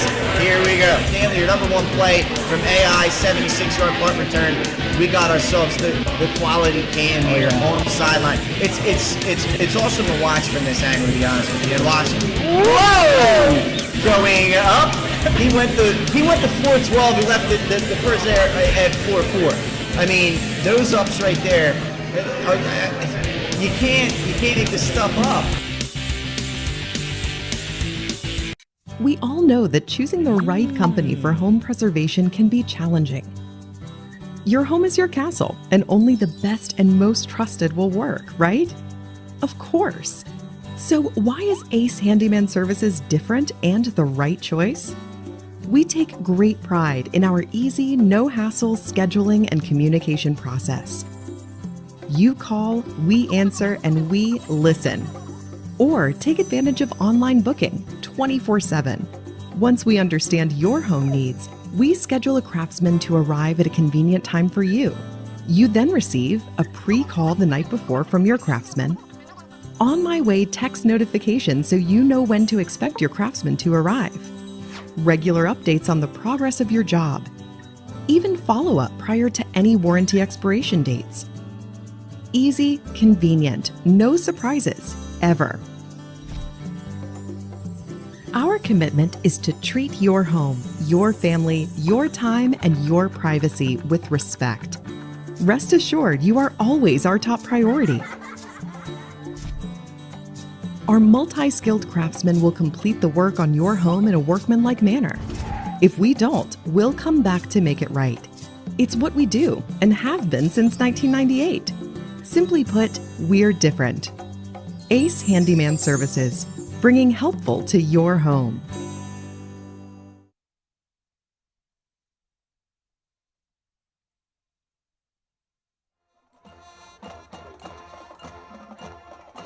Ladies and gentlemen, enjoy the sights and sounds of the Sussex Central High School marching band during halftime.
And welcome back to your Ace Handyman Services halftime stats, brought to you by Ace Handyman Services. That's Nick Peeler. Call him at 302-272-5049. And here come your halftime stats. Middletown, 208 total yards, 141 in the air, 67 rushing. Sussex Central, 124 in the air, 85 passing, 39 rushing. Scott, the glaring turnover so far in this game is that one turnover by the Golden Knights. That puts Middletown up by a score. Let's go to the individual stats. Mekhi Walker, 5 carries, 45 yards and a touchdown. Chris Shields, 5 carries, 34 yards and a touchdown. Noah Crisella, 4 catches for 111 yards and a touchdown. Will Harmon, 2 catches for 49 yards. Austin Troyer is 8 of 14 for 141 yards, and he threw a touchdown to Crisella. TJ Morris, 3 of 11 for 85. Scott, what do you have defensively tonight? Yeah, so the leading tacklers for Middletown Cavaliers are Priestley has 4 tackles. Powell's got 3 tackles, a fumble recovery, and a sack. And Graham's got 3 tackles. For Sussex Central Golden Knights, Andre Shepard's got 4. Harmon's got 3. And we talked about at the beginning of the name, Custis needs to have a big game, and he's got 6 tackles so far in the first half. So the Sussex Central Band finished up their halftime show. Middletown back on the field. 21 to 10 here, up 11. That's 2 scores for Middletown. And Scott, they get the ball. Sussex Central is going to have to come out and have a defensive stand. You know, I got to say, the Sussex Central Band was probably the best band we've seen. They did a really good job. They did. And I was real impressed with them. They had some middle school kids out there tonight, too. So, but anyway, back to the football game. I think really what Sussex Central needs to do is they showed spurts of controlling the game and putting together good drives. They threw the ball way more than I have in any game. I haven't seen the St. George's game, but I guess they threw a lot in that game. So I think they got a little out of what they usually do. They started making some mistakes. They had some penalties. They gave away some field position. So really what they need to do is get back to their stuff. And really Middletown, it seems like when they play loose and throw the ball around the field, good things happen. Right. I mean, Crisella with the long 74-yard reception. Troyer can put the ball where he wants to put it. He can throw a bunch of the different routes. I've been super impressed with him. And I think that Roberson and 21 Walker have done a really good job running the ball tonight. So Sussex Central's done everything. Middletown's done everything they need to do to win the game. Here's a score in from Steve Howe. St. George's Cape and Lopin 13-13. Looks like it's halftime there. Let's go to our Lewis studio. And we have Lake Forest 34, Delmar 7. Smyrna 30, Apo 12. Apo putting some points on the board here against Smyrna. And Red Lion Woodbridge 8-8. So Woodbridge, they've just been kind of a hard team to figure out this year, Scott. Yeah, and they're a little undisciplined, and I think they have a lot of players. And we saw them in stretches put it together and be kind of scary. And we also saw them fall apart. So, it depends on what you're getting there. And what did you say the Apo score was? 30-12. Update on that. Red Lion just scored. They're up 16-8 over Woodbridge. The winner goes to the state tournament. Salesiano, another field goal. They're now up 6-0 on Dover. That's at the half. That's not a score I would have guessed. No, I was thinking there's going to be a little bit more going on there. Yeah. But Lake Forest is another team that's been kind of up and down this year. But they're looking to, as I said in the picks, that Superman has kryptonite. And Lake Forest has Delmar, but it looks like they might be able to break that streak tonight of 7 consecutive wins by late. That dates back to the old Henlip and South games.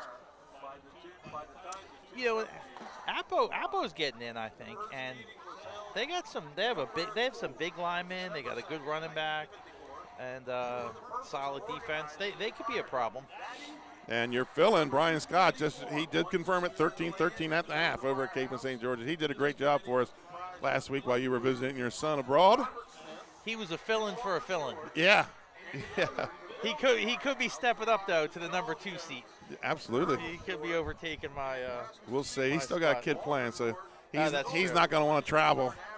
You know, while his son's playing, but hopefully we'll see. You might be back here again next year when Jim Tack still in the hospital. He's he's fighting cancer again and getting treatment, and we always every week we wish our best to him. Yeah, and I'm more than happy to fill in for him, and being an empty nester. Yeah, it gives me you something to do. Gives me something to do. And it saves you $5 getting in too. No, That's right. You pay. That's right. I pay, yeah. And I love seeing the games and love seeing the kids and Sussex County football is alive and well downstate here. Yeah, and you know we only cover now that we have 3 crews. Brian Scott just sent me a message. You know, last week, 2 weeks ago, he was in the box. Tonight's on the chain crew. There you go. Hey, he's making things happen. That's right. And we just cover Sussex County, which makes it nice because we don't have to travel a lot. Like tonight, it's a quick 20-minute ride home, and then up to see the Hens tomorrow. There was nights where I was traveling to Baynard Stadium or Smyrna for games, and a long ride home. Yeah, and that's a far drive. I mean, Delaware is a small state, but it's not when you drive from Dewey to Newark. Right. Yeah. But, we have really had some good games down here in Sussex County this year, going back to what you said. Maybe a couple running clocks, but we've had some really good games. Yeah, I've been really impressed with is the edge rushers downstate. We've seen some really good guys. Milford, Sussex Central. I mean, I feel like everybody's had a good edge rusher. Which is saying something. That's a hard thing to get. Right. I think they have a.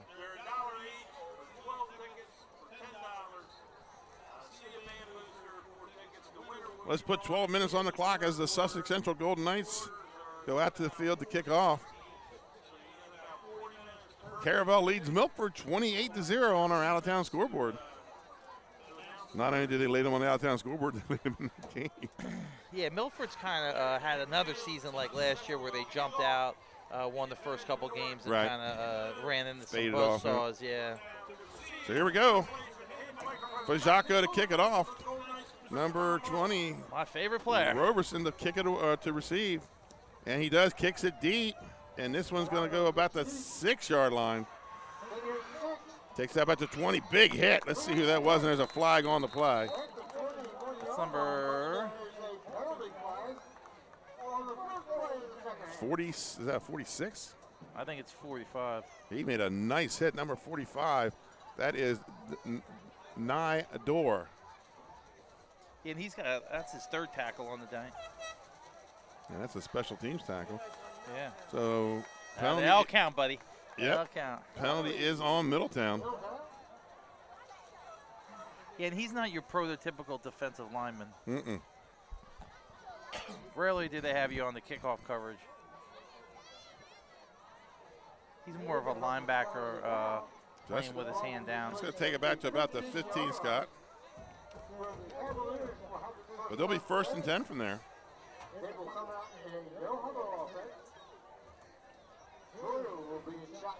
So this is a pistol formation for, nope, the back steps up. Shotgun formation. And it's going to be a play action, a little fake there, a little quarterback read. That's 23 on the tackle for Sussex Central, Chris Shields. So Troyer picks up about 7 on the play.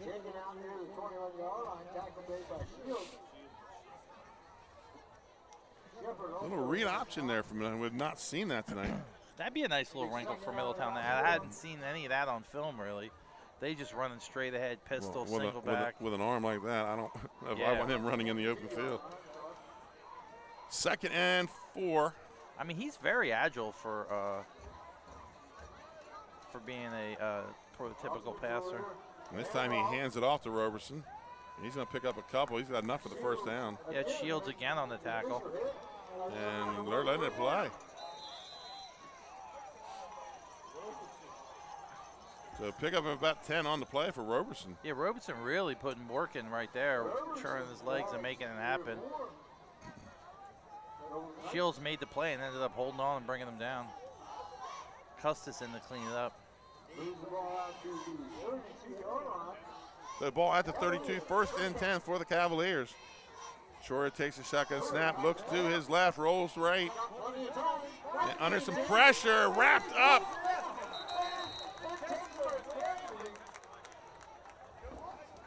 He threw the ball to the ground. Let's see what they're going to rule it here. And they're going to rule intentional grounding. It's the second one of the game. Right, it's a loss of 7 on the play. And that's a lot. The biggest part of it is that loss of down.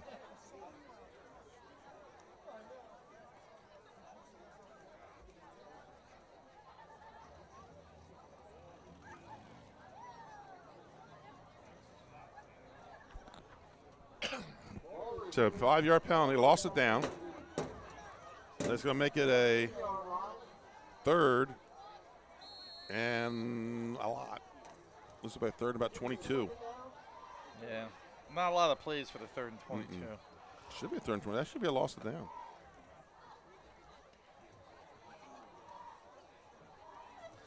Penalties are a killer at this level, man. But they're not showing it across the way. Oh, that was the 1st down play. Never mind. That was the 1st down play. That's right, 2nd down.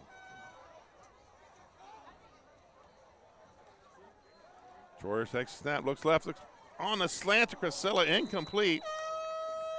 Gonna bring up 3rd down. Yeah, just out of reach for Casillas. That was 21 on the coverage out there. That's Sturgis. Sturgis has really been filling them well tonight. Yes, he's done a good job. He's done a really good job. He and Shepard are really stepped up. Custis had an excellent game on defense, too. 21-10 is your score. 3rd and 22 for Middletown. Ball inside their own 20. Got Layfield out in single coverage. I think Shields might be coming on a blitz. And he does. Troyer's got some running room in the middle of the field. And Layfield with the tackle. Yeah, Layfield was out here on single coverage on the near side, and when Troyer started scrambling, he's going to track them down. About, 15 on the play? Bring up 4th down. So 4th and 8. Yeah, they have their punter in. Looks like they're going to give the ball back to Sussex Central with 10, 12 and this left. Is kind of where Central's had some issues on these punt returns. Well, I think not a good grip on the ball. I think the play is Harmon puts it on the ground and that's then kick returns. Picks it up. Yeah. Floater, and he drops it again. Yeah. They're going to say he fall on it. Sussex Central ball, 1st and 10. Scott, I think he's just trying to take off before he feels the ball.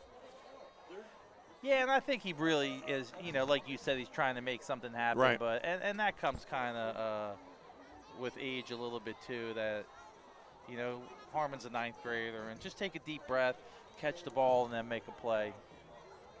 So 1st and 10 at their own 35 for the Golden Knights. I foresee them punting him 500 balls in practice the next 5 days. 5 days.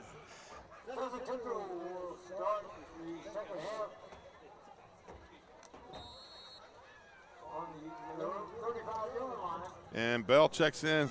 Must be 3rd quarter. I'll tell you what, man. If I'm a linebacker, I hate to see Bell. And that's going to be Sturgis. And he breaks away from the tackle, but there's going to be a flag on the play. That is coming back. That's holding at the point of attack. Right. That's the easy one for the side judge.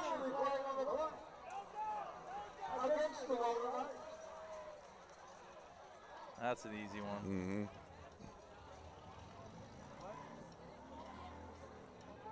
Yeah, it's going to be holding against Sussex Central. That's going to back it up to about a 1st and 20, and just not where they want to be. Yeah, penalties are not what you need right now when you need this drive. This is a crucial point in the game if Sussex Central is going to mount a comeback down 2 scores. So ball goes back to the 24. It's going to be a 21st and 21.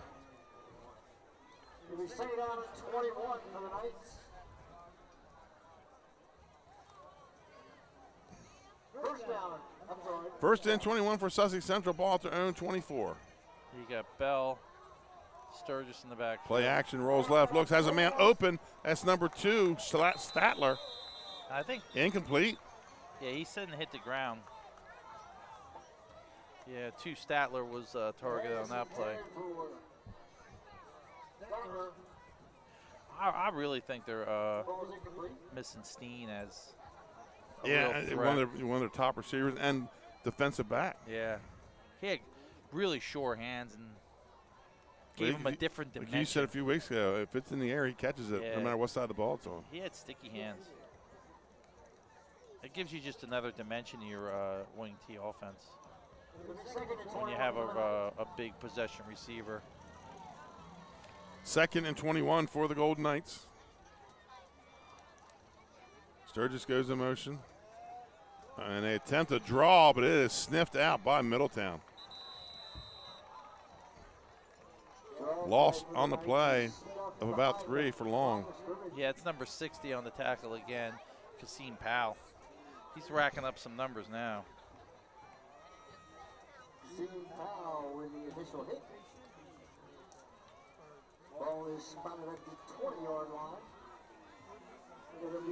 Now, we talked about Crisella in this game. Not only the touchdown, but some of those runs he made on punt returns and just reversing field, and he is just a great athlete. Yeah, you know when you're looking at him, watching him play, like, man, he's hard to cover. And Morris is going to have to run it, and he's going to pick up a couple on the play, but it's going to be 4th down. Yeah, Crisillas is just shifty.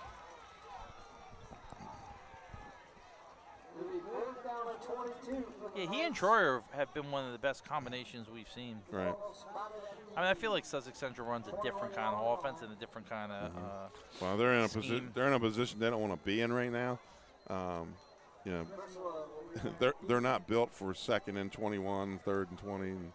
You know, but we've seen it before, like that crisscross or right, and we've not seen that tonight. Yeah, guard trap and some of that stuff.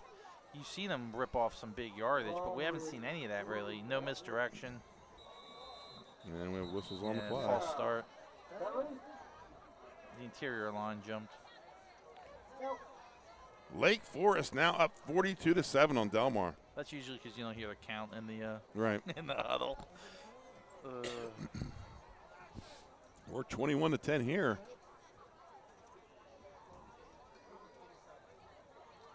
Very uncharacteristic, the mistakes Sussex Central's made. So for Jaco, and they've had, I got them for like 8 penalties tonight. And they've been at the wrong time. It's the opportunistic penalties that really hurt. And Middletown coming out of it. Nice floater, bounces at about the 50. And Crisella thinks better of it. I thought Crisella was going to pick it up. I thought he was going to pick it up too. Yeah. I said, oh, nothing good's going to come of that. So 7:19 to play here in the 3rd quarter. And Middletown will get their second crack at it here in the second half. Yeah, and what you worry about here, or what you want to happen for Middletown, is if, you could put the nail in the coffin here and go ahead 3 scores. And that's going to be, with the offense that Central's running, 3 scores is a problem deep into the 3rd quarter. You get some kind of a drive here with a score at the end, and your back is up against the wall. So 1st and 10 for Middletown. Trips to the bottom. And that looks like Crisella alone at the top. And that's where he's looking. And Crisella has it wrapped up by Long. He's going to be close to a 1st down. Yeah, I'm trying to decide if Crisillas is a possession receiver, if he's a mid-range guy or like a deep threat. He's a little bit of everything, isn't he? He's got a little bit of everything, here at this level. But he'll probably be more of a possession guy if he's playing at the next level. Give him a gain of 9 on the play. Carabel now up 28-0 over Milford. And a little read option again. And he's going to take a big hit about the 40. Yeah, it's number 18 on the tackle for Sussex Central. Gain of about 16. Yeah. 1st and 10 for Middletown at the Sussex Central 39. They are threatening here, up 11. The Cavaliers will have it 1st down and 10. And the game here is going to shake the rankings a little bit. And play action, looks over the middle, has Crisilla out about the 20, and he runs away. Touchdown. I mean, Noah Crisilla. Crisilla's got separation. He can get separation on these D-backs here. And when he catches the ball, he's a threat to score every time. 40-yard touchdown pass to Crisilla. That's his second of the game. Yeah, that's 2 touchdowns, and plus he's ripped off a couple of other long right. ones. My man, maybe he's been down, had some Louis Pizza before. He knows what the game winner gets. Tell you what, man, he's zeroing in on that kind of action. Ham on the kick. That's a pretty good football name. Jack Ham? Yeah. Well, this is Austin, but Jack's, yeah. Jack Ham could play ball. Didn't have a lot of teeth, but him or Lambert. It's up. It's good. So we're going to take a commercial timeout. Your score, the Middletown Cavaliers 28, Sussex Central Golden Knights 10. We'll be right back after this commercial timeout. For over 15 years, our company has been building homes in Sussex County, Delaware. We offer a completely comprehensive program for our customers that makes building a new home enjoyable. At Capstone Homes, we have access to lots in our amazing communities or through our realtor partners. Visit with our team of professionals for a completely comprehensive experience. We can handle absolutely every part of building a new home for you and your family. Create your new home. Create a Capstone home. For over 15. And welcome back. Middletown Cavaliers take a 28-10 lead over Sussex Central. Middletown ranked 4 in the state. Sussex Central ranked number 2. So, man, no, Middletown not weary from the trip back from IMG down in Florida last week as they come out here and taking care of business. So the answer to the question is losing 58-0 in another state. Does that affect you? Doesn't look like it. Doesn't look like it. And we talked about before the drive, like, that's going to be a killer if they scored there. And they did it in a very Middletown way. They really just that one definitely hurt. Ham will kick it away. And that's a new number over there. That's number 19, Uzziah Kelly, and he kicks out to the 40. We've been seeing a lot of new names. Yeah, and hey, no. A little fresh face action. Right. The Sussex Central special teams having a game. I mean, I think that's their third return out to near midfield. Yeah, Harmon's had a good game. Sturgis has had a good game. Kelly, just a freshman, getting some action here. 1st and 10 for the Golden Knights. Ball at their own 42-yard line. They trail 28-10 here in the third quarter with 6:04 to play. Shotgun formation. Bell to the left of Morris. Morris drops back, and he is under pressure and sacked. Yeah, that's number 42, Tristan Graham. He is having a heck of a game. He's having a great game. That's a sack and 5 tackles for him. Right. Getting pesty. He's getting pesty. He and Powell are neck and neck on the pest of the game. On the pest Heisman watch. 2nd down and looks like 17, maybe 18 for the Golden Knights. Again, Scott playing behind the sticks. That's not their genre. Yeah, we were talking about, is it going to be a detriment that they were playing some of the teams they were playing, or is it going to be a benefit coming down the stretch? And it's looking like it's helping them so far. And gets the pass out to Long, pickup of about 6.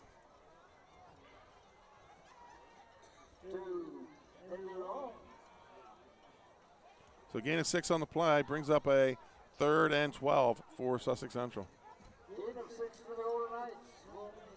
Yeah, you're right. He's throwing the ball a lot tonight. He's over, let's see, closing on 15 pass attempts. How many? He's closing in on 15 pass attempts, which is a lot for them. A lot.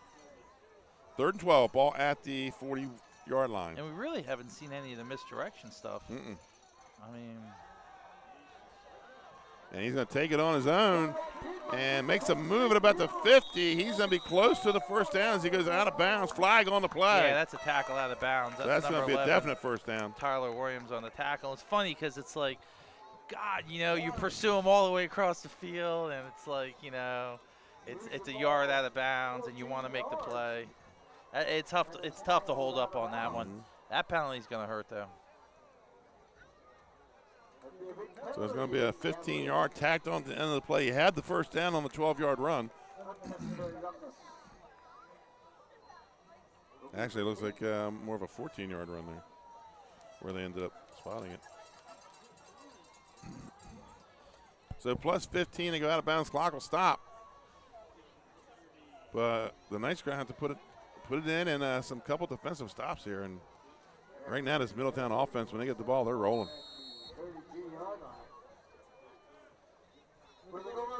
I mean, this is really the drive that Sussex Central needed 2 possessions ago. You're right.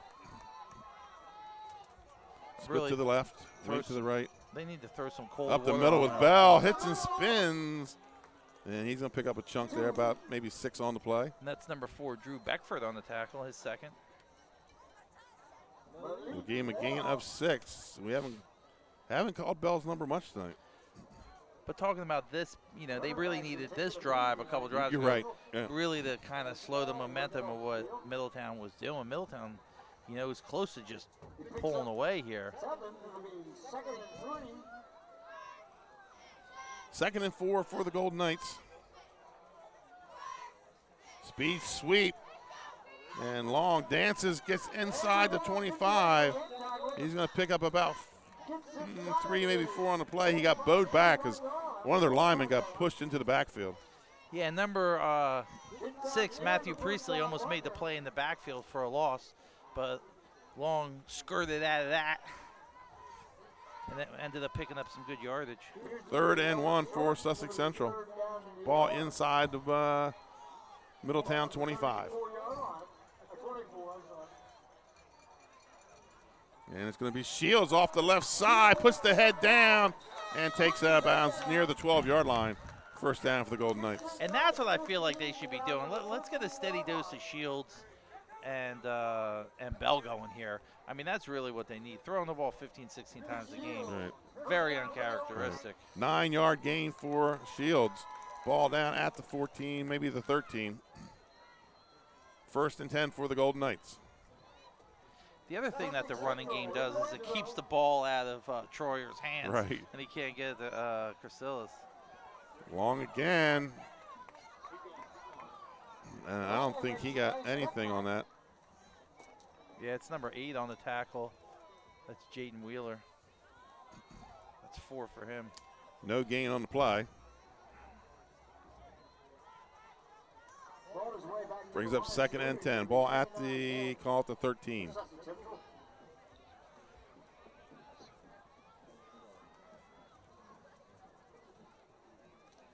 So coming into this game, Central looked like they were sitting pretty for a 3rd seed. This could change things a little bit. This could push him back, right? Could.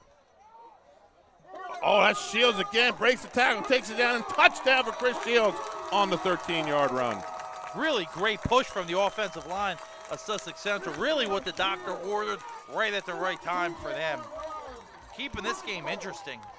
Could have got away from them, but they're clawing right back into it. You're right, Scott. Win or lose right now, you're playing for down the road. You're playing for the next 3 to 4 weeks. And these guys could see each other. I mean, it's a possibility in the playoffs. Could see each other in the first round. Yeah. Depending on what happens everywhere else. So it looks like Frajaco's on for the extra point. He's going to try and make it a 2-score.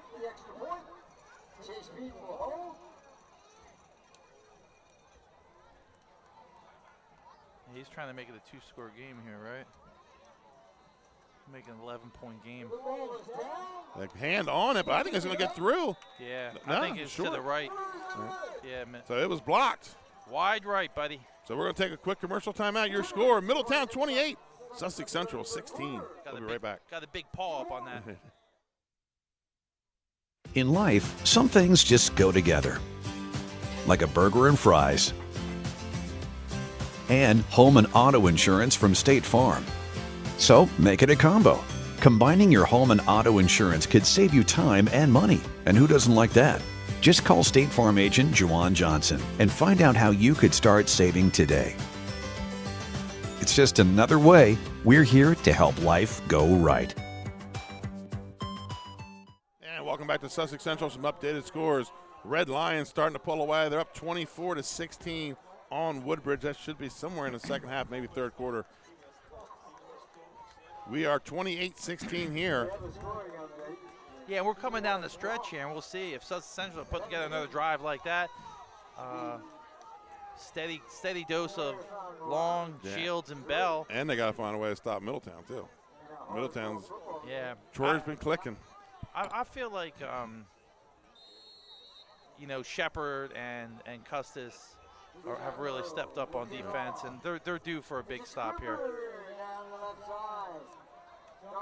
That's going to be a penalty. That's going to be a procedure penalty. Yeah. So they'll take it at the 35. First and 10 for the Cavaliers. I spoke too soon again on that one. Caravel has put the running clock on Milford. They're up 42-0 with 11 minutes to play here in I think they're in the fourth quarter. Appo. So if Middletown really wants to put this game away, right now, now's the time to do it. Right. And if Central's going to really get back in it, they need a stop and to put together another sustained drive and do it with their running game. And Lake Forest puts the running clock on Delmar. Boy, when you're gonna snap, they're gonna have them re-kick it. When you're gonna snap a 7-game losing streak to a team, you do it with a running clock, huh? That's how I do it. That's right. That's how I roll. Punches and bunches, buddy. So we'll re-kick from 5 yards back. Slade Zanham at the half still leads Dover. No update in that game. It's like 3-0? 6-0. That's shocking. Yeah, I thought there'd be a lot more offense from both teams in that game. I mean, Dover can score. I mean, they got players all over the field. So can Sally's. And actually, I watched tape on Sally's quarterback. The freshman, he looked good. I mean, I was real impressed with the way he was throwing the ball. Shaka kicks this one, rolls into the end zone. There's my man. There's my man. That's a touchback. So he turns in the first one into a touchback. #1 draft pick. He is on your fantasy team. He's on my fantasy team. Yeah, I would be the guy that would accidentally pick a kicker first round. You're supposed to pick those guys up on the waiver wires. That's right. So first and 10 from the 20 for the Middletown Cavaliers. All right, 2:25 left in the third. It's money time.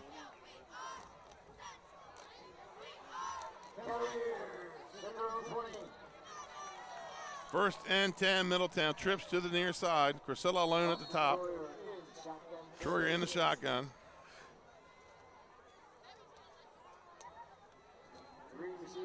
And looks left, has the slant to Crisella. And Crisella breaking tackles and ankles, takes it across to the 50 for a 30-yard. Man, that kid is a problem.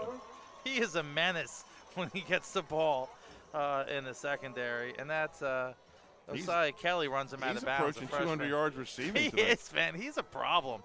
I mean, he's run roughshod. So they'll go. They're going trips here. So Crisella checks out, so they go trips to the top half. Ball at the 48. Yeah, Hinson's down here on the bottom. And of he's going to Layfield. pull it out and able to break a tackle, but he's going to pick up about 6 or 7 on the play. And that's 60 Victor Perez on the tackle for Sussex Central. Gain of 7 for Troyer. Yeah, 60's in for Dior. For Dorr. At nose tackle. Second and 3. Looks to his right, has a slant to Henson. And Henson runs out of a tackle of 2 guys. And he's going to take it down around the 10-yard line. And a flag on the play, probably a face mask. 3 guys in on that tackle. Henson runs through it and then gets horse collared at the 7-yard line.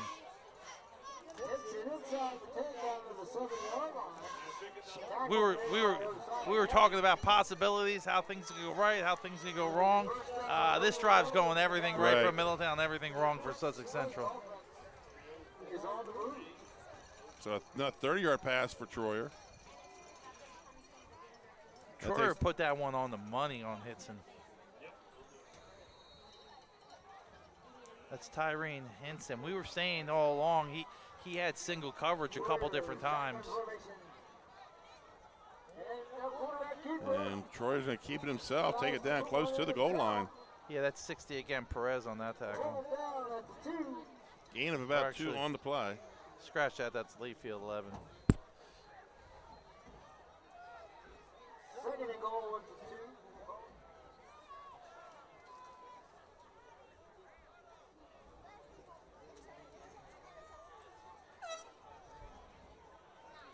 Trips again to the far side.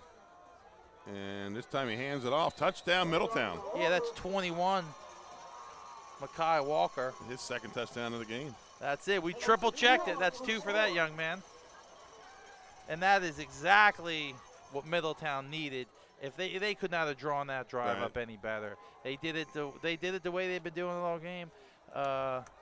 Troyer's been throwing the ball around the field. Number 18, Crisella, made a really nice play, picked up a lot of yardage. Hinson, and then Walker finishes it off. 34-16, Middletown leads here in the third quarter, 51 seconds to go. Ham on for the extra point. Yeah, that touchdown hurt Sussex Central. It's good. 35-16 is your score. We're going to take a commercial timeout. We'll be right back.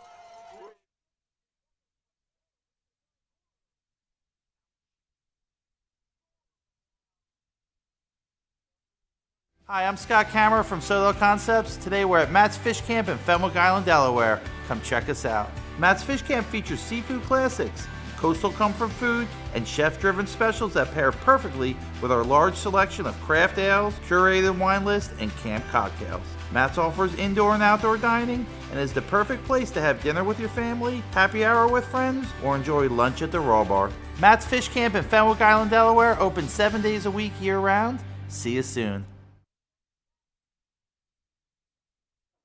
And welcome back as the Middletown Cavaliers set to kick it off. 52 seconds left to play here in the third quarter. This has been a long game. We're on 2 hours now. But there's been a lot of throwing in this game. A lot of throwing. I mean, Sussex Central's thrown way more than we thought they were going to throw. And then, of course, Middletown, that's their game. I mean, they got a quarterback with a really good arm and can throw the ball around the field. And they got a couple of wide receivers that make plays. Kelly again. This time he gets out to about the 27. First and 10 for the Golden Knights. Yeah, it's number 55 on the tackle, Carter Boyd he's a sophomore from Middletown.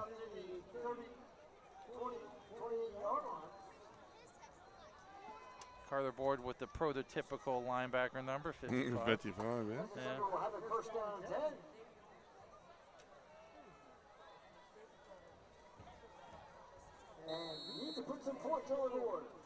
35-16 is your score. Sussex Central with the ball. First and 10 at their own 28-yard line. And they go shotgun with Bell to his left. Under some pressure, picked off. I think his knee was down. Yeah, that's number 8, Jaden Wheeler. He caught it on one knee. So second turnover of the game for the Golden Knights. And Wheeler was wide open.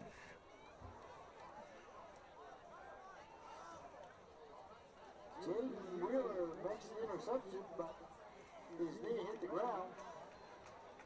So he will be moved down at the 35-yard line. So first and 10 for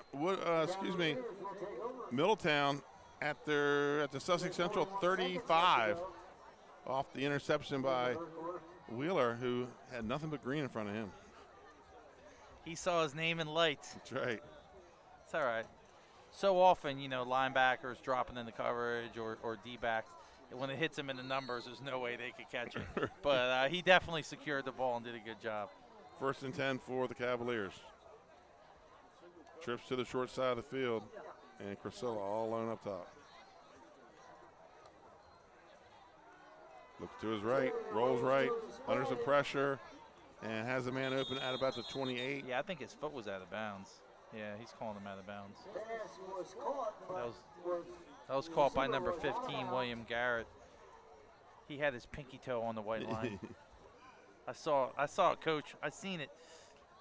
caught by William Garrett, but he caught the ball out of bounds. When they throw their hat down, that's them. Yep. Yeah. Usually means they stepped out before they caught it. Yeah. So 2nd and 10. And he had to run a long way to put that hat down. He did. I just would have dropped it where I was. Yeah, really.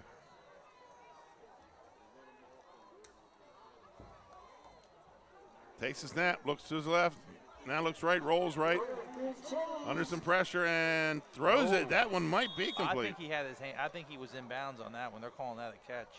They're going to confer. I saw. That's the 7. I saw it as a catch. Yeah. Good for about 20 yards. What a game not to have our stat guy. I know. The 7-0 game against Sally's was you know. Yep. He's out this week sick, and then next week he'll be in Green Bay, so he'll probably be sick again in that cold weather. That's right. But not really cold across the country right now. We might need an intern next week. That's right. Ball out about the 15. That's number 48 in the backfield. Somebody got a head start. That's Amari Glover. He's a freshman. That's the first time we've seen him line up in the backfield. And he's got a nice white uniform. So they'll back him up 5. Bring up a 2nd and 15. Ball out about the 20.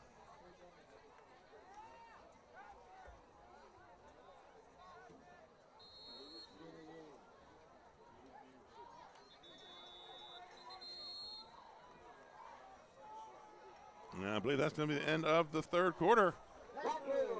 So your score at the end of 3, the Middletown Cavaliers 35, the Sussex Central Golden Knights 16. We'll be right back after this commercial timeout.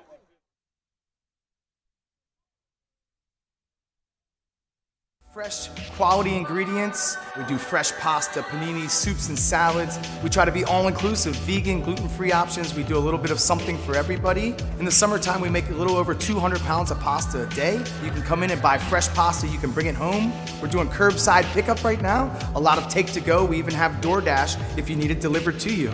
We like to bring you good food fast and not fast food. Here at Grandpa Mac.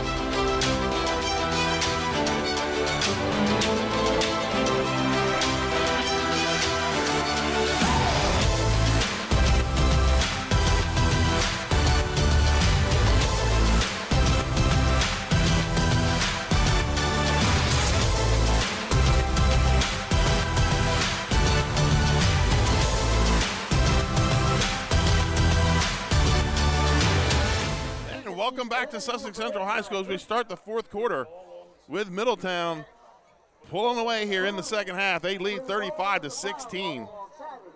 I think the only real question left is who won this 50-50. Big number tonight, Benny. Big I hear that, yeah. Big number.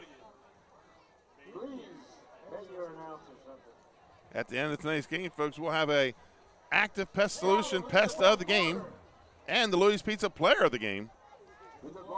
Our cameraman Trey Mitchell will get down and get a couple photos, and we'll get them up on Twitter hopefully tonight. I tell you, Wheeler for Middletown's making a strong argument to be a pest with 4 tackles and an interception. So Louisiana now leads Dover 16-0.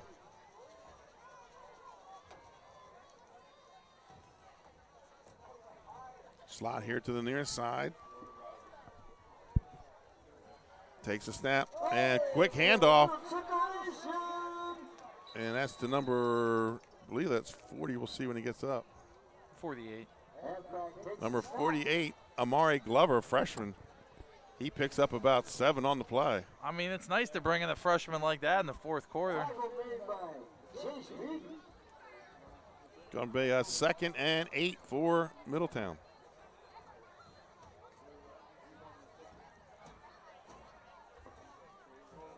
And it's going to, again, oh no, he pulls it out, throws it out to number 6, Priestley, who is close to the goal line. But they're going to say he's short of the touchdown.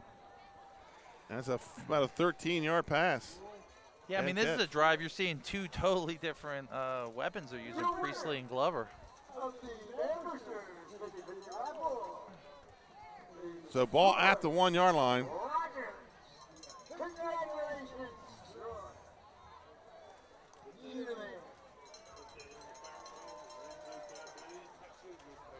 First and goal. Hand off to number 20. That's a touchdown for Roberson. Yeah, that's 2 for Robertson. They went with a little different of a set there. They went 3 guys in the backfield. We're going to call that their earthquake or jumbo formation. They had the big freshman, number 48, lead blocking, and then they actually went back the other way with Roberson for a second touchdown. So 41-16. Middletown hitting all cylinders. And we're end of the third, beginning of the fourth. A new kicker, Ava Raponte, on the kick. Oh, they're busting out the second string kicker. Yeah. We've had some really good kickers. Let's see what we're going to get here, but this could be our third good kicker of the game.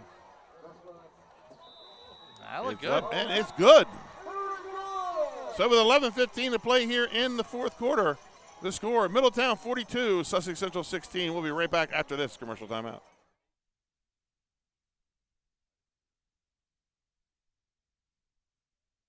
Hi, I'm Scott Kammerer from Sodel Concepts. Today we're at Lupo Italian Kitchen in downtown Rehoboth Beach. Come check us out.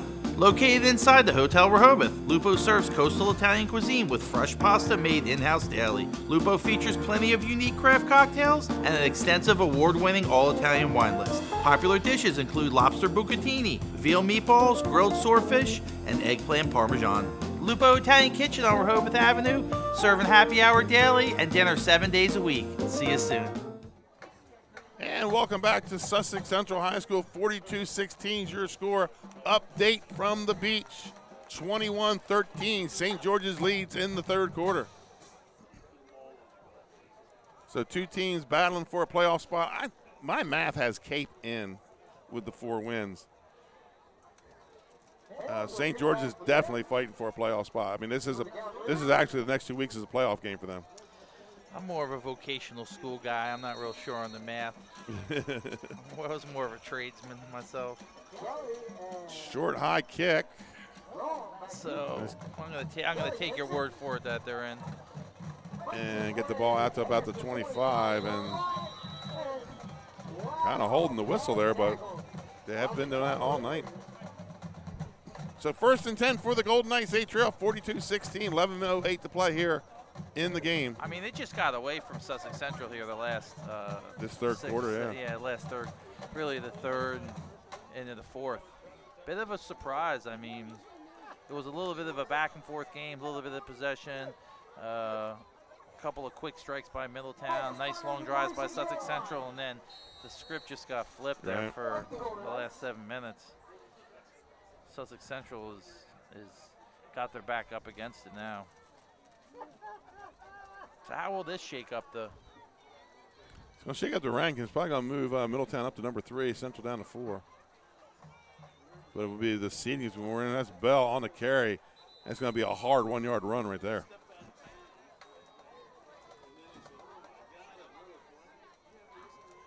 Yeah, it's number 42 on the tackle for Middletown, Tristan Graham, his 5th. Second and 9 for the Golden Knights.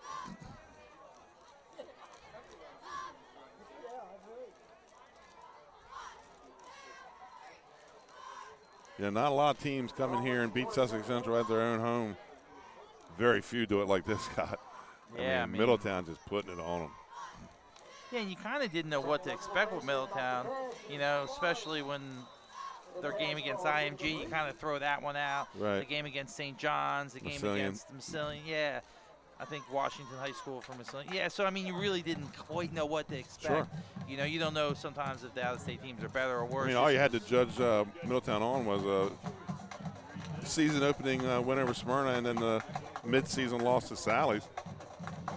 Yeah, which surprised me because, you know, Central really shut Sally's down 7-0 here and didn't let them get anything going. But, you know, they did have a freshman quarterback who has dramatically improved. So 3rd and 9 for the Golden Knights. You know, it's always the storylines how they develop through the season. Morris rolls left, turns, throws, incomplete. Intended for number 2, Garrett Statler. Yeah, it's number 8 on the coverage. That's Jaden Wheeler for Middletown. And we have whistles and a flag.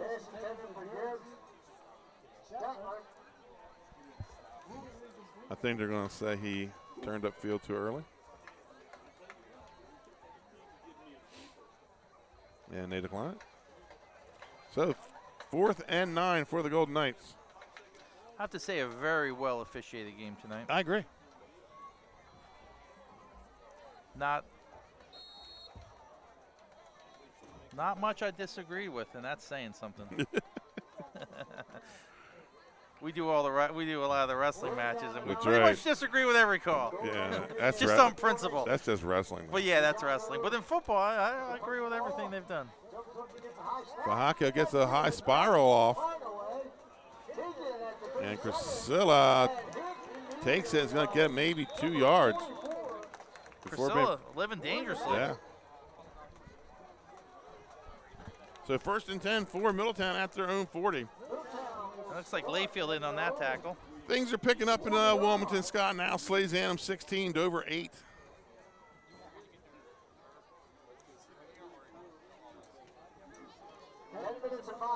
That's 4 for Layfield. Only 3rd quarter up there. They had the 7:30 start.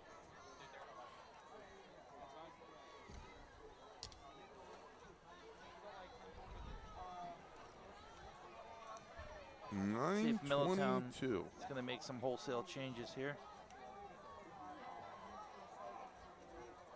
Yep, they're going to bring in their backup quarterback, number 14, Darian Cunningham, freshman. Another good-looking freshman. They got 2 freshmen in the backfield. Troyer being a senior. Oh, Glover's a big boy. Yeah, Pearson's a senior too. So you're kind of looking at the future of the offense for Middletown here, these 2 freshmen. 1st and 10 for the Cavaliers. And it's a handoff to Glover. And he just runs through a couple tackles, hits, spins, keeps the feet moving, picks up 11. He must have been a nightmare on the 8th grade level last year. he must have been a menace in middle school last year. That was a little RPO action. Right. And they gave it to him. Well, now we're at the point of the game. Oh, yeah. The PA announcer is going to hit the mic. Hit the mic, baby. Very wedding singer-esque over here. 1st and 10 for the Cavaliers. It's my favorite part of the game. Oh, look. He runs into trouble by the name of Justin Negrone. Yeah, that's Negrone on the tackle. Loss of 6 on the play. That's his 4th also.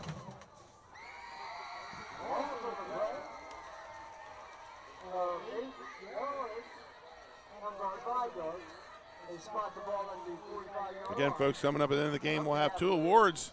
The Active Pest Solution Pest of the Game and the Louis Pizza Player of the Game. Tell you what, I thought it was going to be cut dry on the Player of the Game, but Middletown's had quite a few. They've had quite a few guys. Troyer had a great game. Priscilla had a great game. Priscilla had a great game. And the running back had an excellent Roberson game. and, Roberson and Walker. And Walker. Under pressure, back to pass, looks, lets it go. When you And score incomplete. When you score 42, somebody had a good game on offense. You're right. That was a nice little series by the freshman quarterback, number 14. 3rd and 16 for Middletown. That's Darian Cunningham. He squared the shoulders up and worked through his progressions and got the ball out of his hand.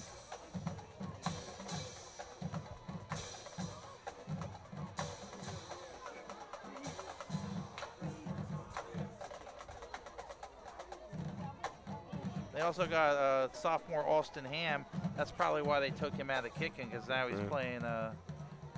Austin Glover out in the open field, and he's going to have a loss on the play.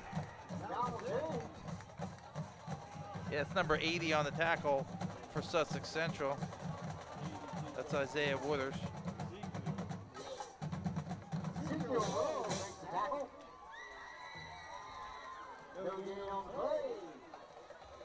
Fourth down for the Cavaliers. Yeah, they have wholesale changes now. They changed our offensive line. A lot of shiny uniforms out there. It's another nice kick. Yeah. So Sussex Central 1st and 10.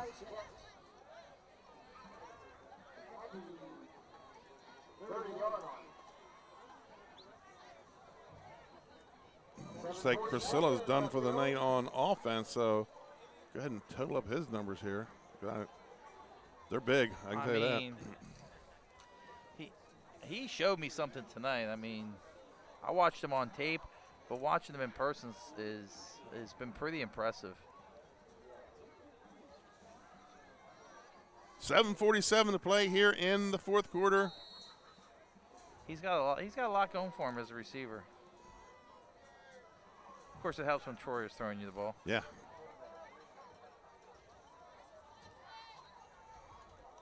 Oh, wrapped up in the backfield. New quarterback in the game, that's Kelly.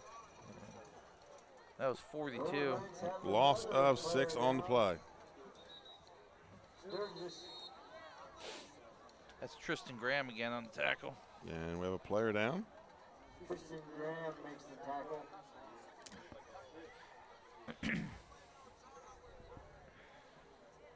Still 16-8 up in Wilmington. That is a big game between Slasianum and Dover. Dover having a rough last half of the season, but that's where they played their best teams. They played Sussex Central, they played Smyrna. Yeah, that's 21 Sturgis. Smyrna all over Appo, 46-12 in the third quarter. The thing about Dover is they can hang around. They're dangerous. That's not a team you want to be close late in the game with. You know, they've got some threats.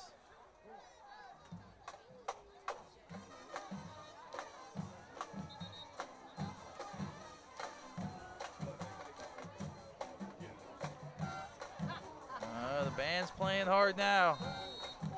Let's go.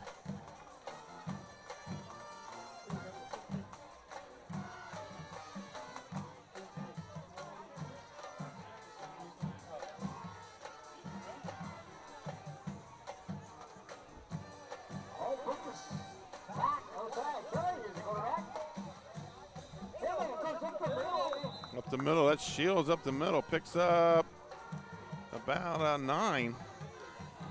Yeah, that's number 40 in on the tackle. Donald James for Middletown. Under 7 minutes to play here in the game. Ball out to the 33-yard line. Second, or that third down, and about 8.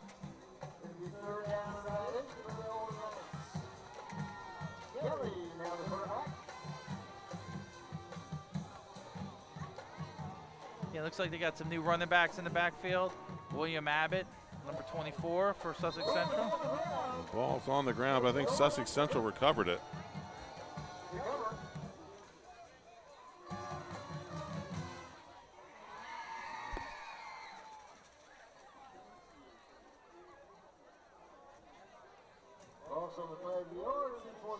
So no gain on the play. 4th and 8 for the Knights. And Fajako on to kick it away. Sure he's not kicking a field goal? Tommy Marvel over here might say it was in his distance. It's in his range, right? Yeah, it's right on the edge. It's right on the edge, yeah.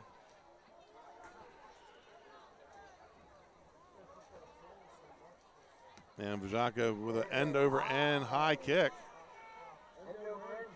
And it's going to take a Sussex Central bounce. I thought for a second it was going to hit one of the I thought it was.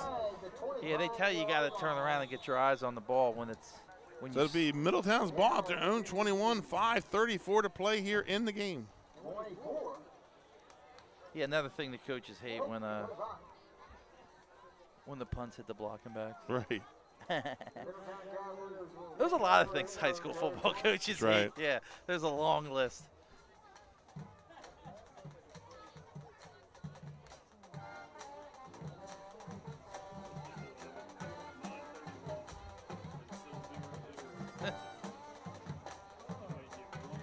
So 1st and 10, ball at the 25.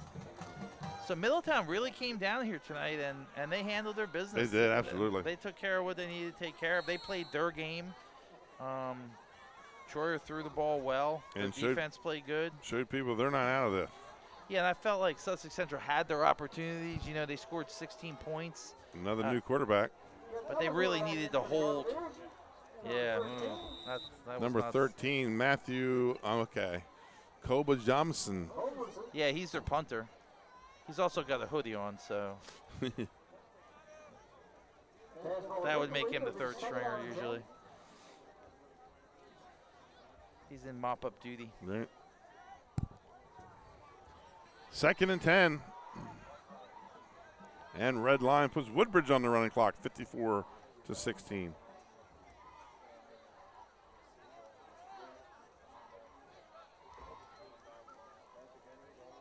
Yeah, it's going to be a handoff, but wrapped up by a couple Knights there. Yeah, that's 60 Perez in on the tackle. Say number 23 on the carry. Yeah. Teron Williams lost a 3 on the play. Yeah, Perez, that's his 3rd tackle on the night. He was filling in earlier in the game to spell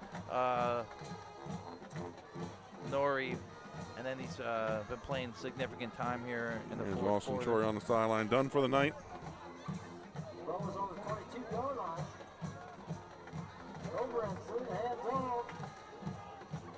And again, pickup of about 5 on the play. Yeah, it's number 18. Justin Negron on the tackle. So 4th and 8 for Middletown. Approaching about 4.5 minutes to play here in the 4th quarter. Middletown with this one well in control. Josiah Kelly back for the punt. Yeah, I really feel like Middletown really made a statement here. I agree, yeah. Because, you know, not a lot of people knew really what was going on with them because, you know, some of their in-state games that were hard to get a handle on. But I think they hit on all cylinders, and they did what they needed to do. And I think Sussex Central was missing quite a few of their players, and I think they're going to get a couple of them back. Right. So, you know, if they do meet in the playoffs, it could be a different story. But, you know, I think you saw a blueprint for what Middletown's going to do. Yeah, Middletown's not out of this. They may that's a loss of Sally's kind of put them in a different position in the seeding. There, they probably expected to be 1 or 2. You know, now they're looking at a 3 or a 4. But I think if you're this is not a team you want to see at this point of the season right now because they're playing well. Yeah, they're dangerous. I mean, they are a dangerous team. And I actually feel like Sally's is on the upcome too, with what they got going on. You know, with their freshman quarterback and Ransom running the ball. They got a solid defense. They got some explosive playmakers. You know, and Smyrna, that speaks for themselves. Smyrna pretty much did mostly what they had to do all Kelly year. throwing the ball incomplete, intended for number 17, Isaiah Rowe. Yeah, and Isaiah Rowe's been in on a few plays tonight. He's a junior for Sussex Central, so you start to see a little bit, you know, in these blowouts at the end of the game, you start to see get a little feel for what next year might look like right. For these teams with some of the underclassmen playing. Second down, or third, or no, second down.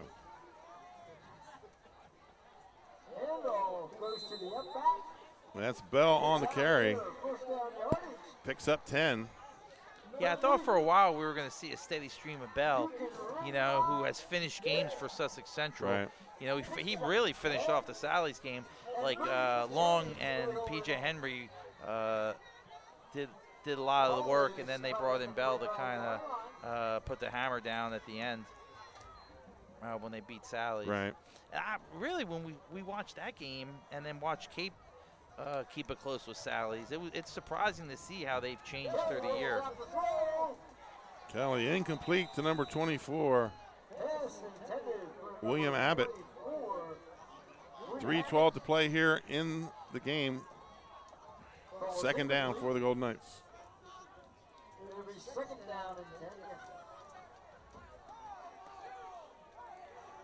Last we heard out of Cape was St. George's 21-13. No updates so far. Got a couple people keeping an eye on that for us. One of the guys is on the chain crew. He's on the chain crew. So it's going to take him a little longer to. Yeah, it's going to take him a while. It's a delayed response. I don't think you're allowed to text on the chain crew. Oh, big hit there. That was 51, I think, on 51. On 61. 61 on the carry, and he's not even on the roster. Yeah, and that's 51 Malachi Stewart. He's a sophomore for Middletown. Middletown's got some good young guys coming in here late. I was super impressed by their freshman running back, freshman quarterback, and some of the defensive players. Down to the 47-yard line. Slades A&M Dover with 9 minutes and 19 seconds left in the fourth quarter are tied at 16. That's what that's what I'm saying. Dover's. If I was coaching, Dover would scare me. I mean, I know they took some losses throughout the year, but they're a scary team. It was a blocked field goal attempt by Sal's. John Parker picks it up, scoop and score, and I thought Slades A&M would win that game on a defensive score. John Parker's electric, man. I mean, the game. Well, he's a track star, man. He's got track speed. Man, the game that we watched with him, he was a touchdown waiting to happen. 1st and 10 for the Golden Knights, ball at the 44 of Middletown.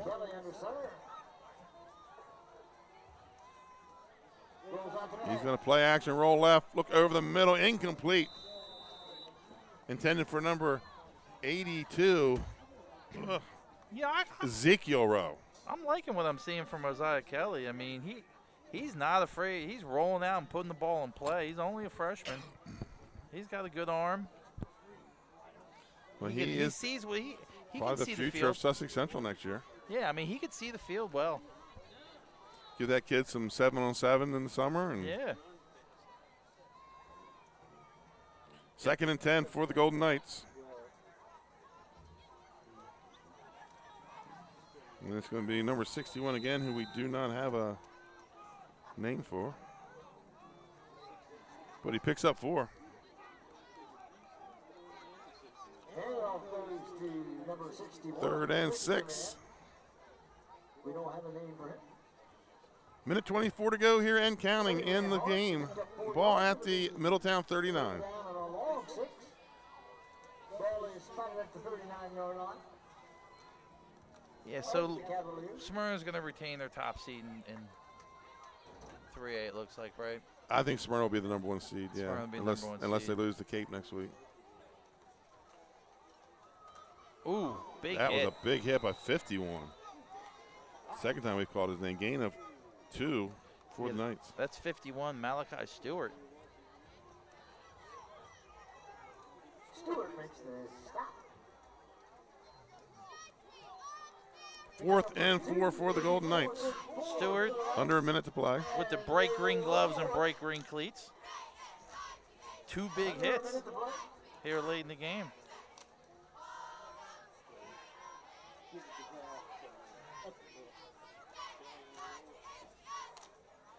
You know, late in the game when it's blowouts, coaches still watch that. Who's making plays, who's stepping up. And Bell with a big carry picks up about 5. That's 51 again. That was a great tackle. Malachi Stewart again on that tackle. That's 3 in a row. I believe the Knights are just going to let the clock run out. And as the clock runs down, your final score, Middletown 42, Sussex Central 16. Folks, we'll be right back after these 2 commercial timeouts with our player of the game and our pest of the game. We all know that choosing the right company for home preservation can be challenging.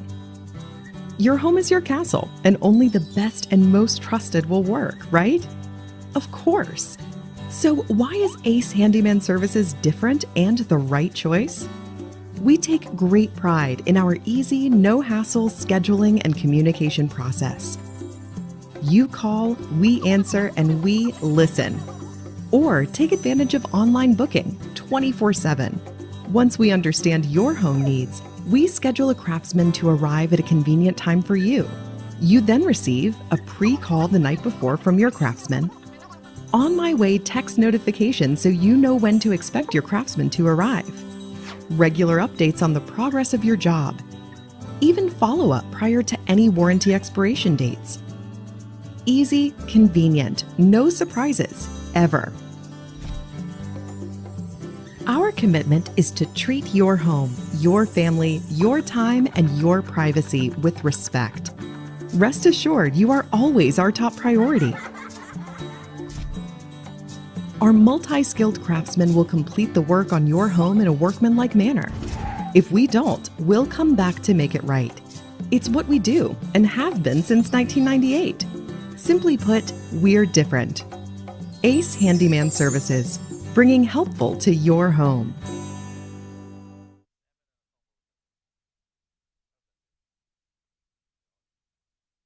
We all know that choosing the You've probably right... seen this a lot, but not all pest solutions come from a can. At Active Pest Solutions, we don't spray and pray. Professionalism and continuing education sets us apart. We are Quality Pro certified, the mark of excellence in pest management. And we have an associate certified entomologist on staff, providing environmentally sound solutions to our customers. Our proactive pest plan offers the best pledge guarantee in the industry. We do what others don't. Active Pest Solutions. Call or visit us online today. It's active with... So with that, the Active Pest Solution Pest of the Game commercial. It's our Active Pest Solution Pest of the Game. Scott, who is it? We got number 60, Kasim Powell. We're going to go with unofficially 7 tackles and a fumble recovery, and he was a pest for Sussex Central the entire game. So Kasim Powell, number 60 for Middletown, is our pest of the game. And our Louis Pizza player of the game, unofficial stats, 7 catches for 192 yards, 2 touchdowns, and he did a lot else on that field, Scott. Noah Crisella. He balled out tonight, man. I mean, there's no doubt about it. And we have to reiterate, these are as unofficial stats as you could possibly Absolutely get right now. But he played great. I mean, he played like the big-time player he is, and this was a big game. It was a big downstate game, and Troyer got him the ball, and he made good things happen when he caught the ball. And really the biggest play of the game is the punt return, gets it down, next play right back to the same guy, score the touchdown. That was the biggest momentum changer. To me, that's why he's the Louis Pizza player of the game. Absolutely. One updated score in at the beach, 21-19 in the fourth quarter. St. George's leads Cape and Lopin. Folks, next week we travel west when the Laurel Bulldogs 8-0 host the Delmar Wildcats 4-4. Sodel pregame show at 6:35. Kickoff at 7. Tomorrow, college football. I'll be up north as the 6-2 Delaware Blue Hens will host Monmouth 4-5. Kickoff at 1. You got Nolan Henderson at Delaware. Will Argo, the former Sussex Tech player, on the Monmouth roster. Del State 4-4 is at South Carolina State 3-5. Kickoff at 1:30. Tomorrow, college game day. Number 2 Tennessee 8-0 versus number 1 Georgia 8-0. Scott, I can't even get home in time to see that game. It's a 3:30 kickoff. And then, but I'll get home at 7:30 to see this one. Number 5 Clemson 8-0 versus Notre Dame 5-3 with a 7:30 kickoff. Scott, anything to add here at the end of this one as we get ready to wrap it up? Yeah, just really impressed with Middletown. I think they came to play. I really thought their hard schedule was going to be a detriment, but it really wasn't, and I think they're poised for a deep run. That's a wrap for tonight's Downstate Game of the Week. For Trey Mitchell, Matthew Westcott, Kristen Mitchell back in Lewis, and Scott Kammerer, your final score from Georgetown tonight. Middletown 42, Sussex Central 16. I'm Benny Mitchell. Thank you for watching, and have a safe sports-filled weekend from all of us here at Delaware Live, powered by 302 Sports. Good night, Delaware sports fans. The things that matter most happen right in our own backyard. Our neighbors, our schools, the places we go, and the people we know. And now there's one news outlet where our story is told. Delaware Live. Locally owned, community-based news. Free to every reader, because Delaware's future belongs to all of us. Quality journalism we can trust to help us take on the day. Delaware Live. Our state, our news, our home. The things that matter most happen right in our own backyard. Our neighbors, our schools, the places we go, and the people we know. And now there's one news outlet where our story is told.